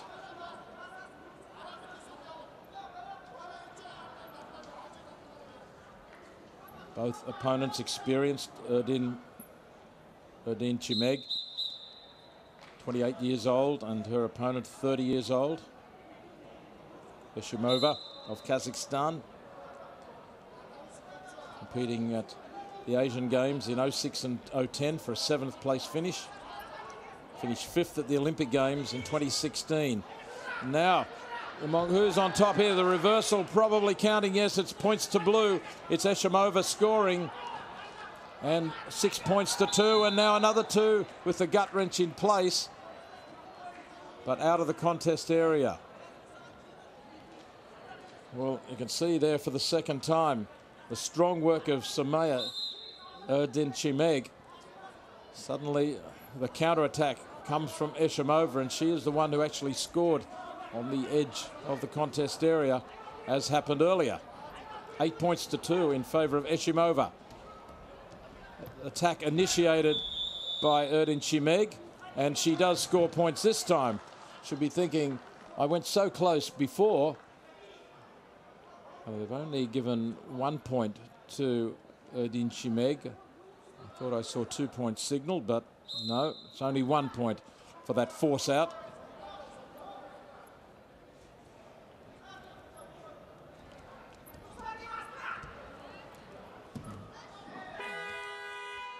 At the end of the first round, a battle of wills and strength between these two pocket dynamos, Sumaya Erdin Chimeg and Zuldiz Eshimova. And on nearly every occasion, it's been Erdin Chimeg initiating the attack, but Eshimova counter-attacking, producing that reversal to score the points. Here they are again, and it looks as if the Mongolian's on the attack, but in fact that was the time that she did score points. There was no reversal on that occasion.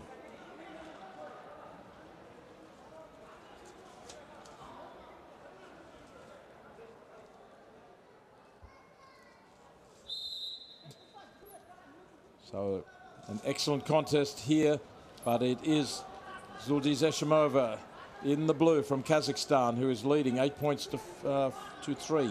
5 point lead. 2 more points to Eshimova here. She takes her down. And working for the gut wrench, and now there's problems for Erdin Chimeg. She tries to move away and break the hold, and does.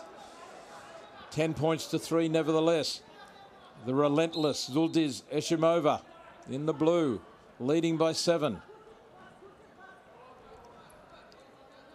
Samaya Erdinchimeg in the red. So close but so far on a number of occasions. Now she tries to force Eshimova down. Eshimova backing away, comes over the top and takes her out of the contest area and scores 2 points this time, taking her down and out of the contest area to the protection area. So it's 10 points to 5. Eshimova still leading. Both wrestlers capable of scores here. This is not decided by any means. Both using up a lot of energy.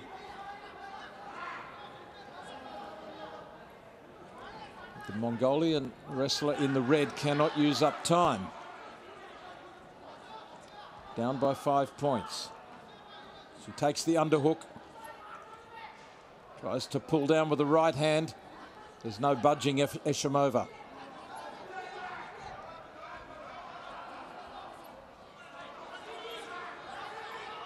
Now, once again, moving towards the edge of the contest area. And again, and that is another point, but that's not enough. Brings her within 4, however, with 1:14 remaining. Erdinchimeg from Mongolia now down by 4. A good throw would do it, but now the attack comes from Eshimova. And she scores 2 points for the takedown. Laces up, or doesn't lace the legs, but holds the 2 legs. And so Eshimova responding to lead 12 points to 6. And we're in the final minute. The coach is told to be restrained. And another strong attack comes from Erdinchimeg, but Eshimova again reversing the situation. The points go to Erdinchimeg to the tune of 4 points. So Eshimova put in a position of danger as she went down on her back. I was waiting for her to twist it around, but she couldn't. So with 50 seconds to go, this is anybody's. The Kazakh, Eshimova leading. Being pushed backwards here and out to concede a point. Yes, another point. So there's only 1 point in it now, 30 seconds to go. The aggressor is Erdinchimeg, and Eshimova cannot concede another point. She attacks early, she goes for the legs, she goes underneath. Erdinchimeg also responding on top, looking for a hold. This is crucial with 25 seconds to go in this semi-final. And the whistle has gone and no one scores. One of these wrestlers is 21 seconds away from the final and a chance at a gold medal. Erdinchimeg needs to get the better position and drive her opponent out. She takes the position now. She goes towards the protection area. She evades the feet, 1 foot out, but that's okay. 5 seconds remaining. Erdinchimeg trying to push her opponent out, but she won't be able to. And that is the end of the bout. And still in front is Eshimova. 12 points to 11. Zuldiz Eshimova has held on here. Well, I just want to make sure that she has. She's leading 12 points to 11, but she's spent so much energy she can barely get to her feet to accept the victory from the referee. Is the blue hand? Yes, the blue hand is in the air. And, well, a hard-fought and hard-earned victory for Zuldiz Eshimova in the semi-final. That has taken a lot out of her. She'll be glad she has a few hours to recover for the final. It was so close, so very close for Samaya Erdinchimeg, I should say, from Mongolia.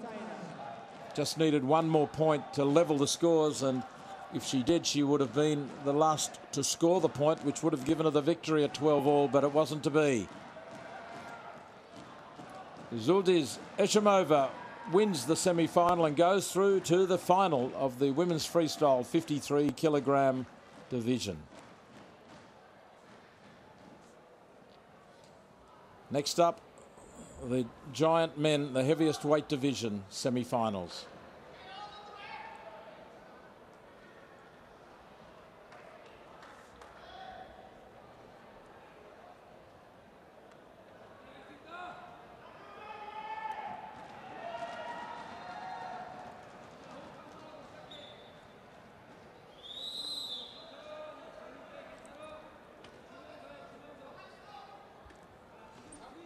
The semi-final of the 125-kilogram men's freestyle up and running. Nam Kujin of Korea versus Deng Zewei of China.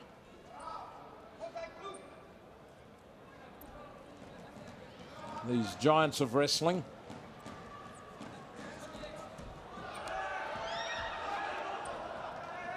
And the attack is good for Deng of China, and again he takes his opponent into a perilous position but can't bring him over.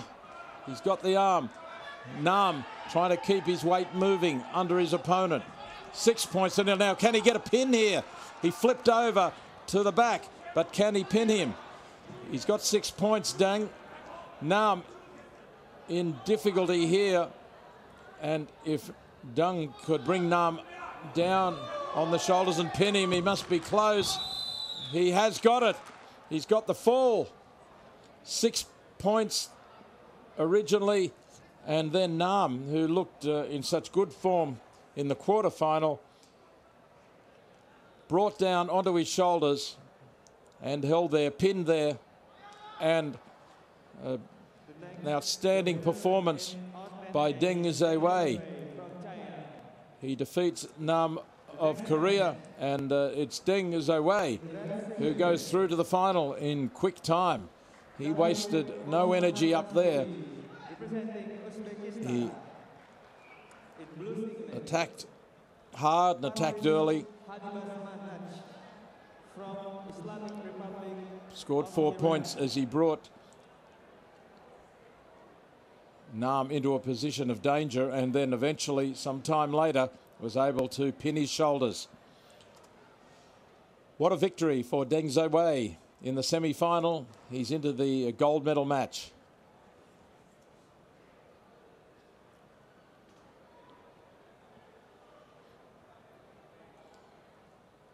The next semi-final, it pits Uzbekistan against Iran.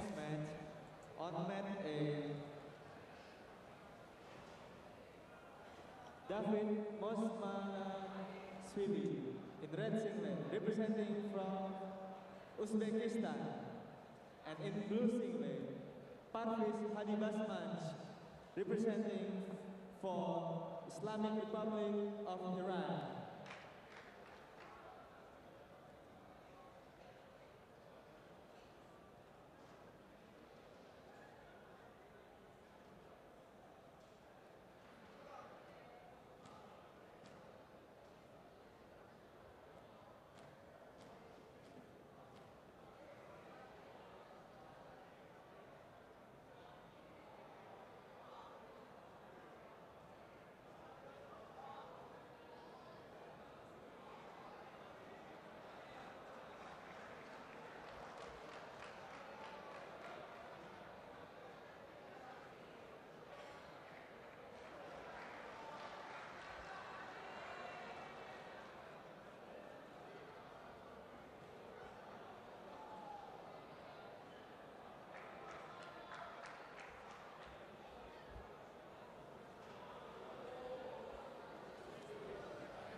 So the next semi-final is about to be conducted, and David Mosmanashvili, representing Uzbekistan, will be in the red, and Parviz Hadibasmanj of the Islamic Republic of Iran in the blue. Modzmanashvili having 2 previous bouts, defeating Anugaran and then Natsagsuran of Mongolia. And his opponent, Hafiz Hadi Bazmanj in the blue. He beat Sumit of India and then Boltin of Kazakhstan in the quarter-final. And both now ready to do what's required to make it through to the final. Uzbekistan versus Iran.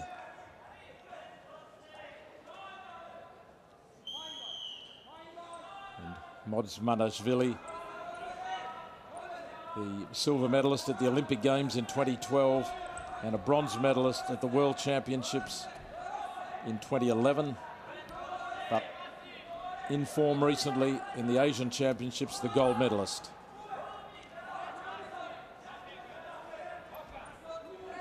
And his opponent, Hadi Bazmanj, who goes on the attack here to the legs, lifts the leg, turns his opponent over, and his opponent flees, and points will score. 2 points in favour of Hadi Bazmanj.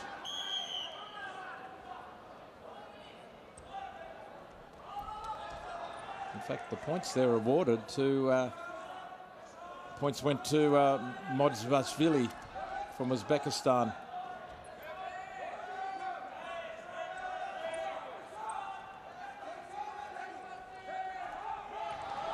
And once again, it's Modzmanashvili on the attack.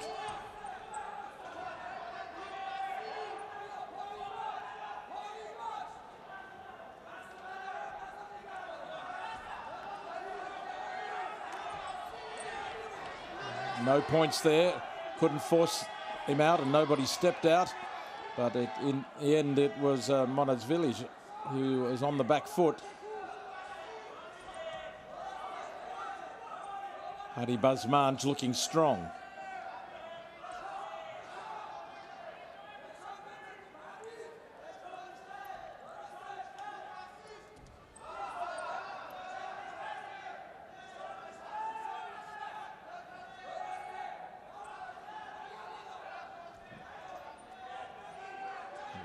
Muscular power, the force being exerted on the shoulders and forced down. Modzmanashvili, and Hadi Bazmanj passes behind to take the position of control. After all that work on the shoulders, it was finally David Modzmanashvili who cracked and was forced down. So it's 2-2.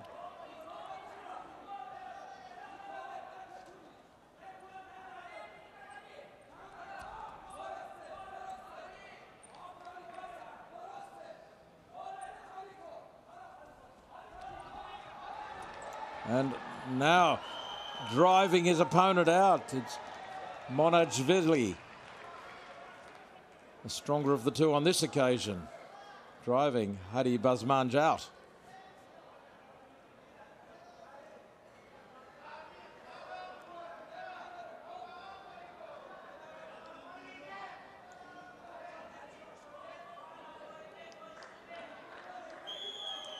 And 4 more points scored by Modzmanashvili in the red.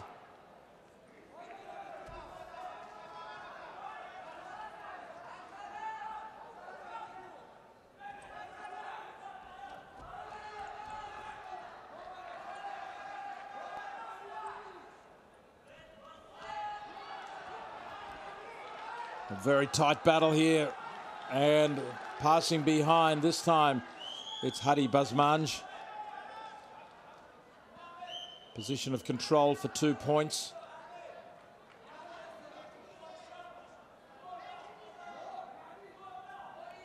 Both have already expended a lot of energy. Hard work this. Big men. 3 seconds remaining till the break. First round completed.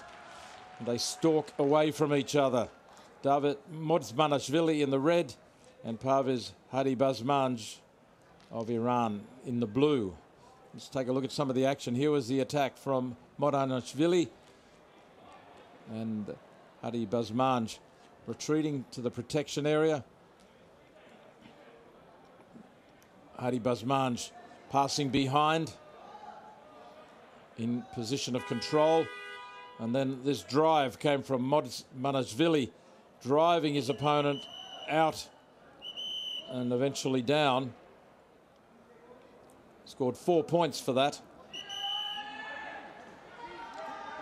Taking him down on his back. The attack has to be initiated in the contest area, and it was. So a very good 4-pointer, a very useful score for Modzmanashvili.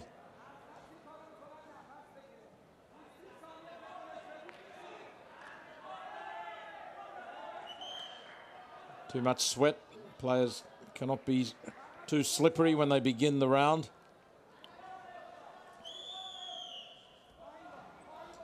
So the man in blue, trailing by 2 points, the freestyle champion at the Asian Games in 2014 in this division. And now it's Modzmanashvili attacking again. He takes his opponent down. He's into the protection area, flees, and 2 more points score. So Modzmanashvili on top here, 8-4.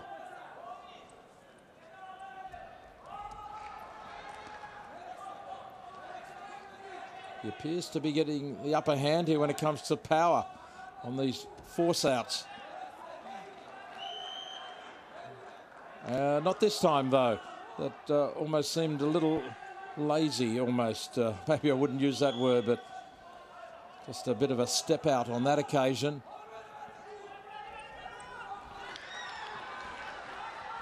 Hadibazmanj not done yet by any means, takes 2 points as he takes the position of control, and he's back within 1 point now. So just as I thought that Modzmanashvili was starting to look a little stronger, suddenly it's Hadibazmanj who fights back. This is a semi-final. It's all or nothing from here, only 1 point separating them. And Hadibazmanj chasing after his opponent, who seemed to lose his footing, might be tiring a little. Goes down again. Hadibazmanj trying to pass from behind, and he does. He circles around, and he's got 2 more points. Well, Modzmanashvili just seems to be cracking here. He's lost his position a couple of times. He's been the wrestler to go down, and the referee is saying he's got to get to his feet. 1 minute 44 remaining, and the lead has been taken by the man in blue, Parviz Hadibazmanj of Iran. Can Modzmanashvili make a stand here? He goes down again, could forfeit 2 more points. He will. He's gone down again.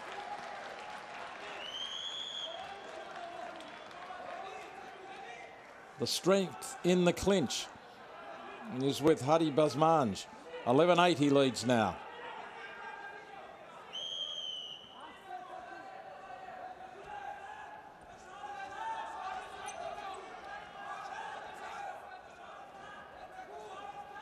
This is where it's been beginning.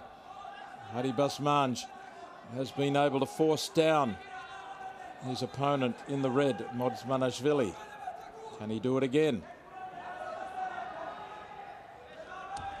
He goes down once more as Hadibazmanj there backing off, and Modzmanashvili stumbling forward, unable to keep his position, and made him vulnerable. There's 46 seconds left now. It's the Iranian in the blue leading 11-8 over the Uzbek wrestler. And still the signs are that Modzmanashvili is tiring and weakening here. What's he got left in the tank? Hadibazmanj still controlling the clinch, and Modzmanashvili doesn't look like he can raise his arms. Has he got anything left to give? He would give it if he had. The Iranian in the blue, protecting his lead now. Doesn't need to come in for the clinch. And just stays his distance. And there's nothing more that David Modsmanashvili can give. He had the lead early on. Scored 4 points to lead 6-2. But the wrestler who finished over the top in more ways than one was Parviz Hadi Basmanj. Iran take this semi-final, and that guarantees this man of a gold or silver medal in the gold medal match. And he finishes as if he's still got plenty to give in the final, whereas his opponent is bowed and beaten. It was that inability to stay on his feet. He kept collapsing in the last round of Modsmanashvili, and every time he did, Hadi Basmanj was quick to circle and pass behind. And once he was in that position of control, he just kept accumulating the points. Modsmanashvili there just couldn't keep moving.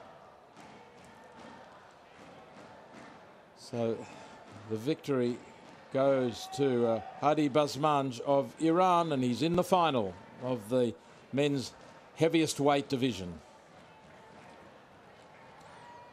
We turn to the repechage in the 50 kilogram division now.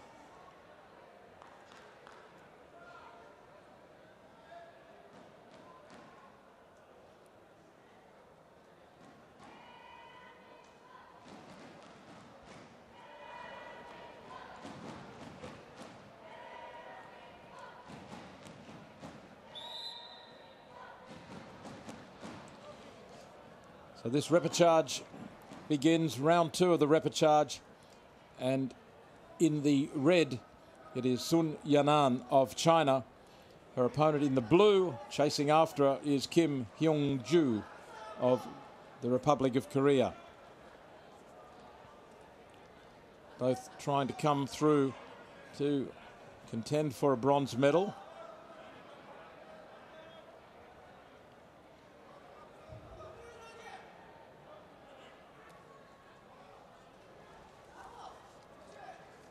Sun Yanan, who was beaten by Vinesh in the round of 16.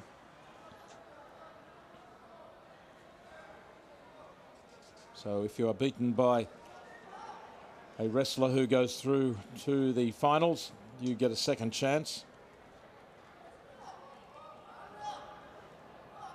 And in the case of Kim Hyung-ju, she was also beaten by Vinesh. That was in the quarterfinals. So both defeated by Yinesh of India, and both now with a chance to still contend for a bronze medal.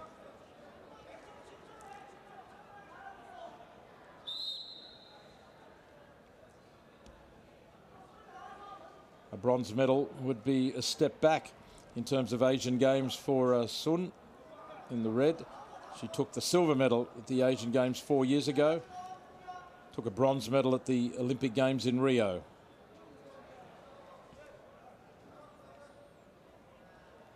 That was in the 48 kilogram weight division. This is 50 kilograms, the nearest in the Asian Games, the lightest weight. And Kim on the attack here.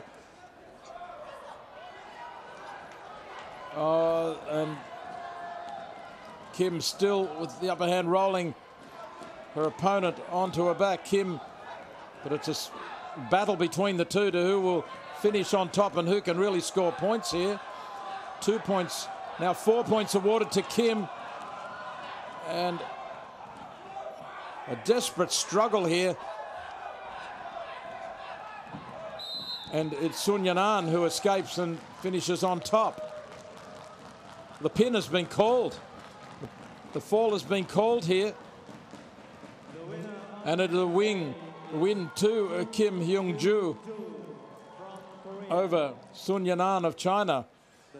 That was, as I said, it was a struggle to the death between the two. And Kim Hyung-joo had the upper hand trying to pin the shoulders. You can have another look. It was such a tangle, it was hard to see. The shoulders still up there for Sunyanam, but down they go, and the pin was called. Called by the referee. Of course, Kim Hyung-joo, the victor, in very quick time, it has to be said, in that repechage. So Kim Hyung-joo still continues with the chance of a bronze medal.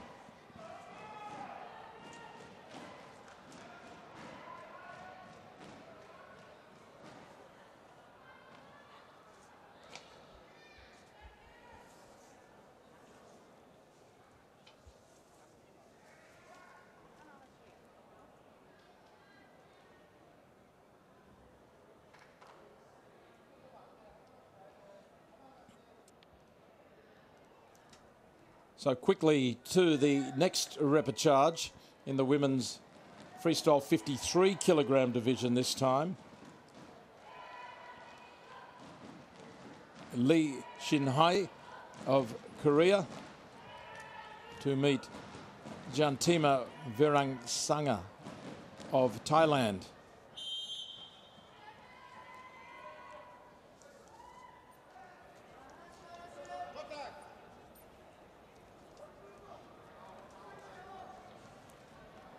Lee was beaten by Eshimova in the round of 16,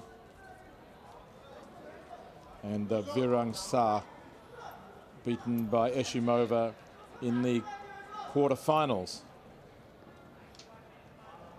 This is the third bout that Virangsar has had. Her opponent has had only the one before this, so there is some advantage for Lee. And she is on the attack here, scoring 2 points, and has the gut wrench in place. Can she turn her opponent?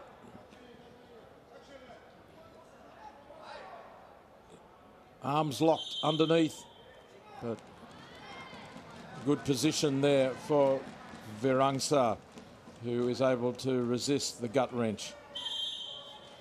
She was put out by a repeated gut wrench by Eshimova earlier.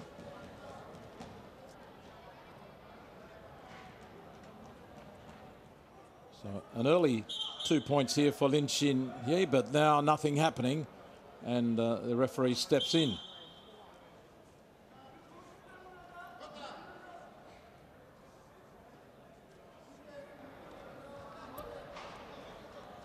Lee is 8 years older than her opponent, who has only just turned 18.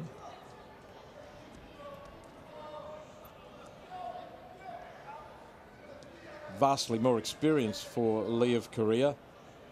She's been to 3 World Championships for a best ever finish of 11th, and she scores here 2 points. Another takedown, and trying to work for the gut wrench again. Trying to work her arms back, and she goes for the move and scores 2 more points. So a good start here for Lee.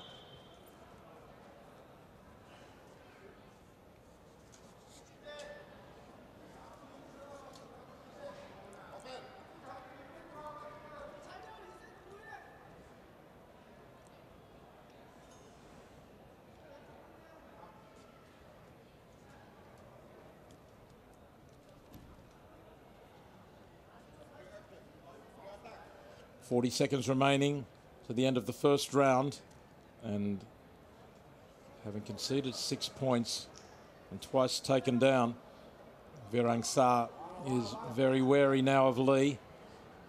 Doesn't want to engage, not at close quarters. Hand fighting.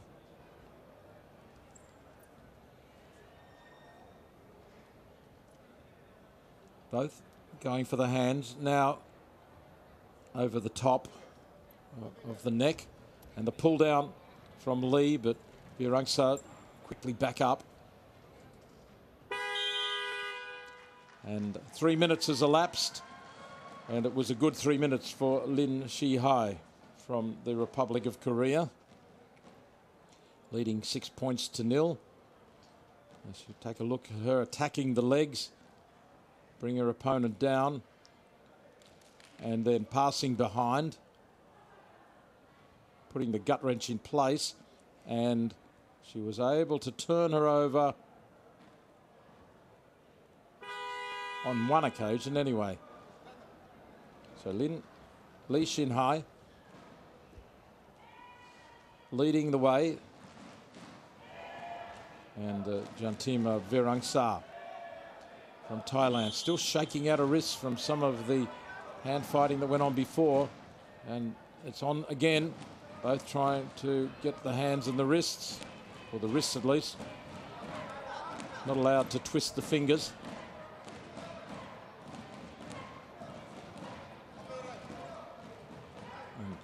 Virangsa, you can see, happy enough to go over the shoulders, but not so keen on the fingers or the wrists.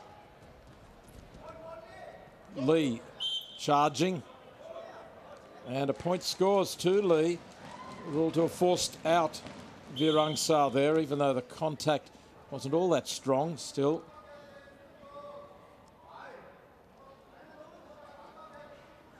There was certainly a step out from Virangsa.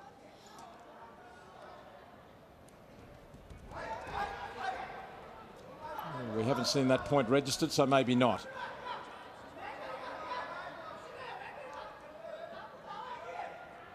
Virangsa attacking the leg, but position reversed. Virangsa still has the leg, but Li working on top.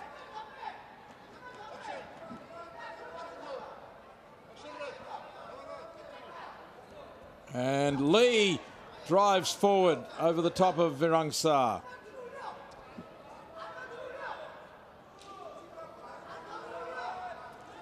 Li trying to force her over. Chewing up some time. Virangsa trying to extricate herself. 2-point score to Li. Virangsa conscious of not going back on the shoulders. The leg tied up. So another successful onslaught from Li in the end, as much as it was initiated by Virangsa.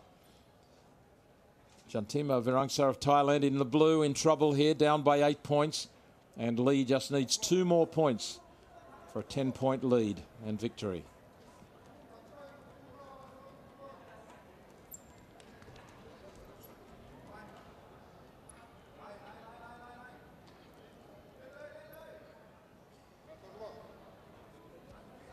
Both at the back of the neck with one arm and fighting for the wrist on the other. Only 40 seconds remaining, so Virangsa might as well throw caution to the wind. She's going to have to score 8 points. Li goes low, but then back to her feet.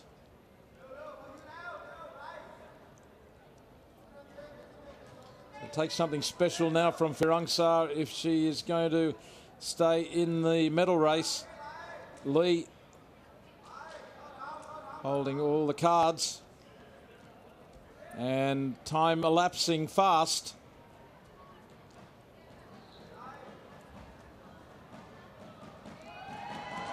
And that is it. Not enough activity from Jantima Virangsa. I think she knew she'd met a match there. Li Xinhai of Korea takes the victory in the repechage round 2 in the 53-kilogram division. So Li is still alive in the race for a medal.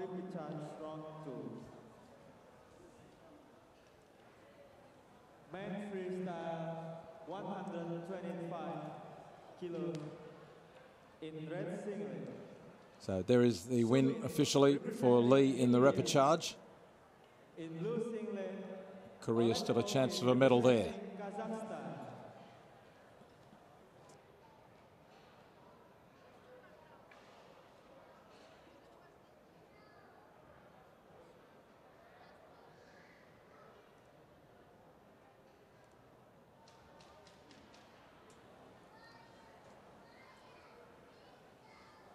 Next, it is the men's freestyle 125 kilogram repechage round 2.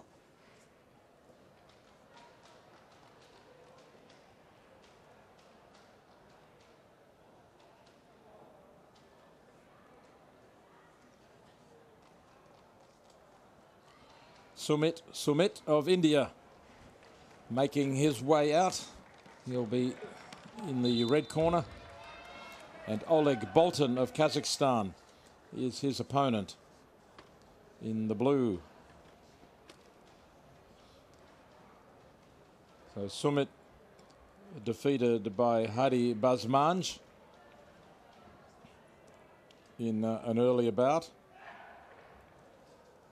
That was in the round of 16. And Oleg Bolton first defeated Arakita of Japan, then was beaten by Hadi Bazmanj in the quarter-final. So both men beaten by the Iranian, who has gone through,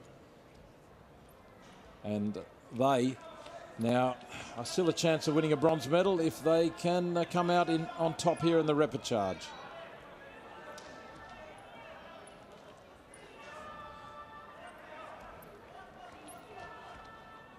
Our first look at Sumit on mat A, and he takes his opponent down and has a position behind, but into the protection area. 2 points scored by Sumit. His first appearance on mat A, finished 20th at the World Championships in 27. That was his second World Championships, and second at the Asian Championships in 2017. But was the winner of the gold medal at this year's Commonwealth Games on the Gold Coast in Australia, where he won the freestyle gold medal, the 125 kilogram division.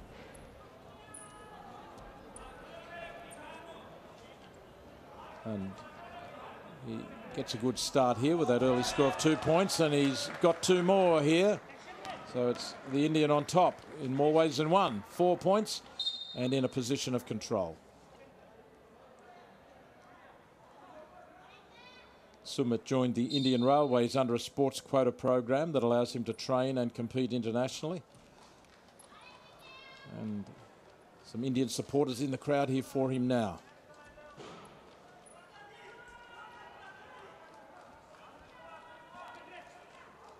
Bolton, Oleg Bolton of Kazakhstan in the blue, 6 feet 1 inches tall.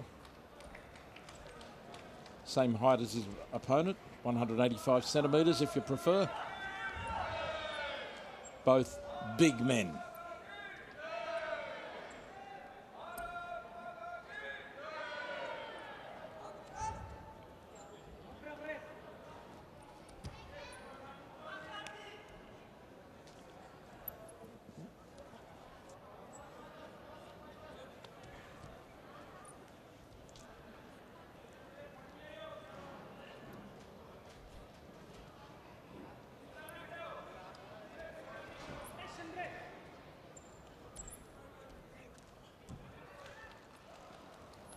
Both grappling for position. Oleg pushing down on the necktie with one hand. Changing grip, goes for the underhook. Plenty of movement from Oleg Bolton.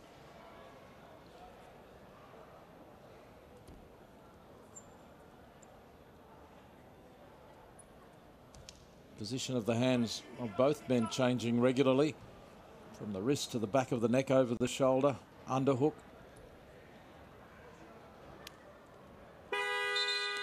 And the first 3-minute period elapses, and it's a good start to Sumit. Sumit on 2 occasions able to take his opponent down. Early on really caught Oleg. I think Oleg Bolton wasn't quite as sharp as he needed to be right from the very beginning, and Sumit was able to attack and take him down twice in similar fashion. But from then on, Bolton seemed to be matching the efforts of Sumit, the Indian.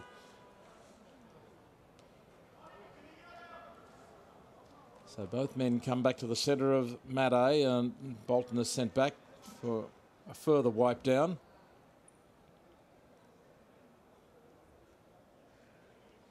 And at this point in time, they are still a chance of winning a bronze medal. One of them soon won't be.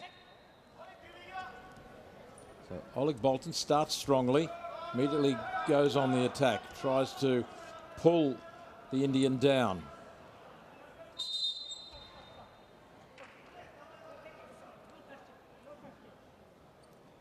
Well, the referee unimpressed with both of them. Not convinced that their efforts were genuine, as much as there was plenty of movement. Takedown by Sumit.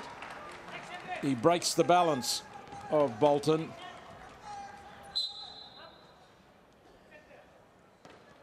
Two more points, and he has a lead of 6 now.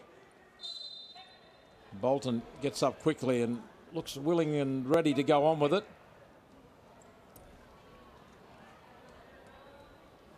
Both, particularly Sumit, going for a grip on the wrist now.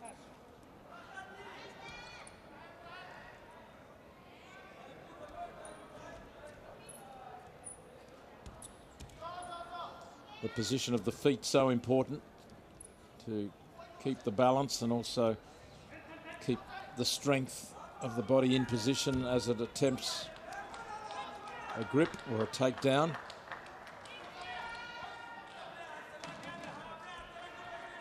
Sumit moves in.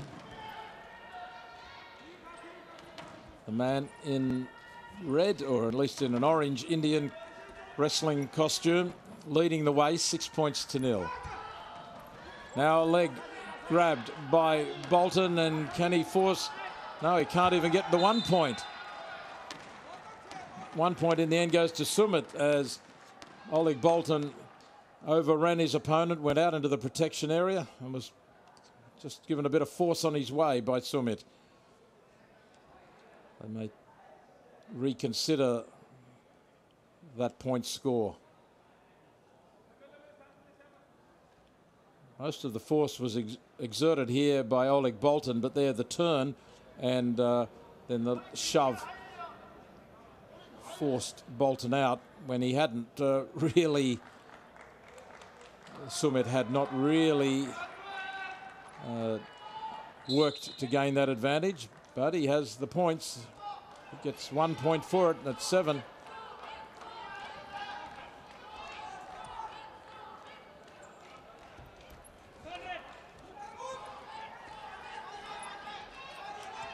Now Sumit proving to be an elusive target for Oleg Bolton now. The Kazakhstan wrestler desperate to make his mark here. Goes down, thought about charging forward for a leg, but then that would put himself in danger of being in a position of control. Pass from behind. Just over a minute remaining now. So lock horns one more time.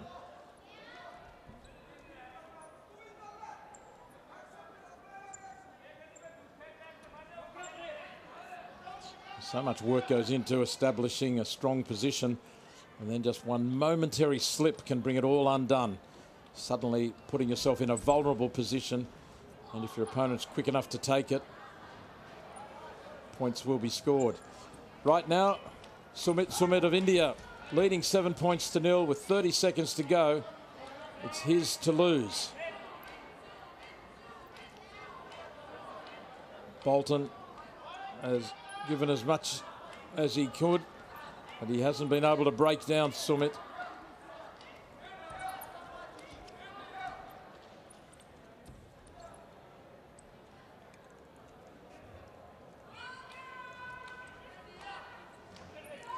Just about out of time now. And Sumit keeps his distance and hangs on to his 7 points to 0 lead. So Sumit of India, the 25-year-old, wins the repechage and is still in the hunt for a bronze medal. Oleg Bolton of Kazakhstan defeated at this point in the repechage. both having been beaten earlier by Hadi Bazmanj of Iran. Ladies and gentlemen, that is for this morning session. We'll still have final session. We'll be starting at 7 p.m. Thank you.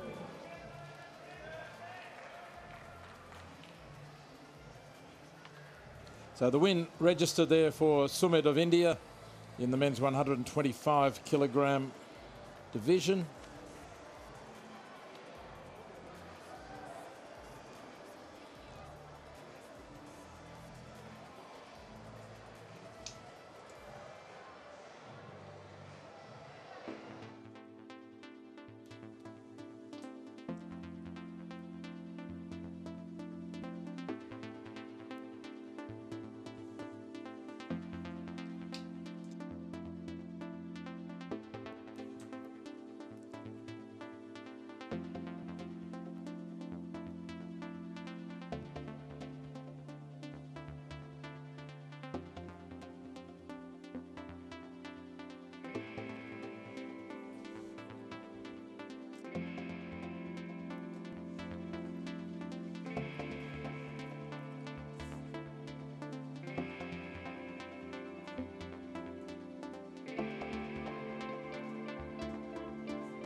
So that completes the first session of wrestling, and we look forward to the finals to be conducted in about 3 hours from now. In 2 hours from now, in fact, we'll have the finals and the decisions over who will win the medals in today's wrestling. AIS Play ความบันเทิงระดับโลกทุกที่ทุกเวลาส่งต่อความมั่นใจสู้ไปด้วยกันนะครับ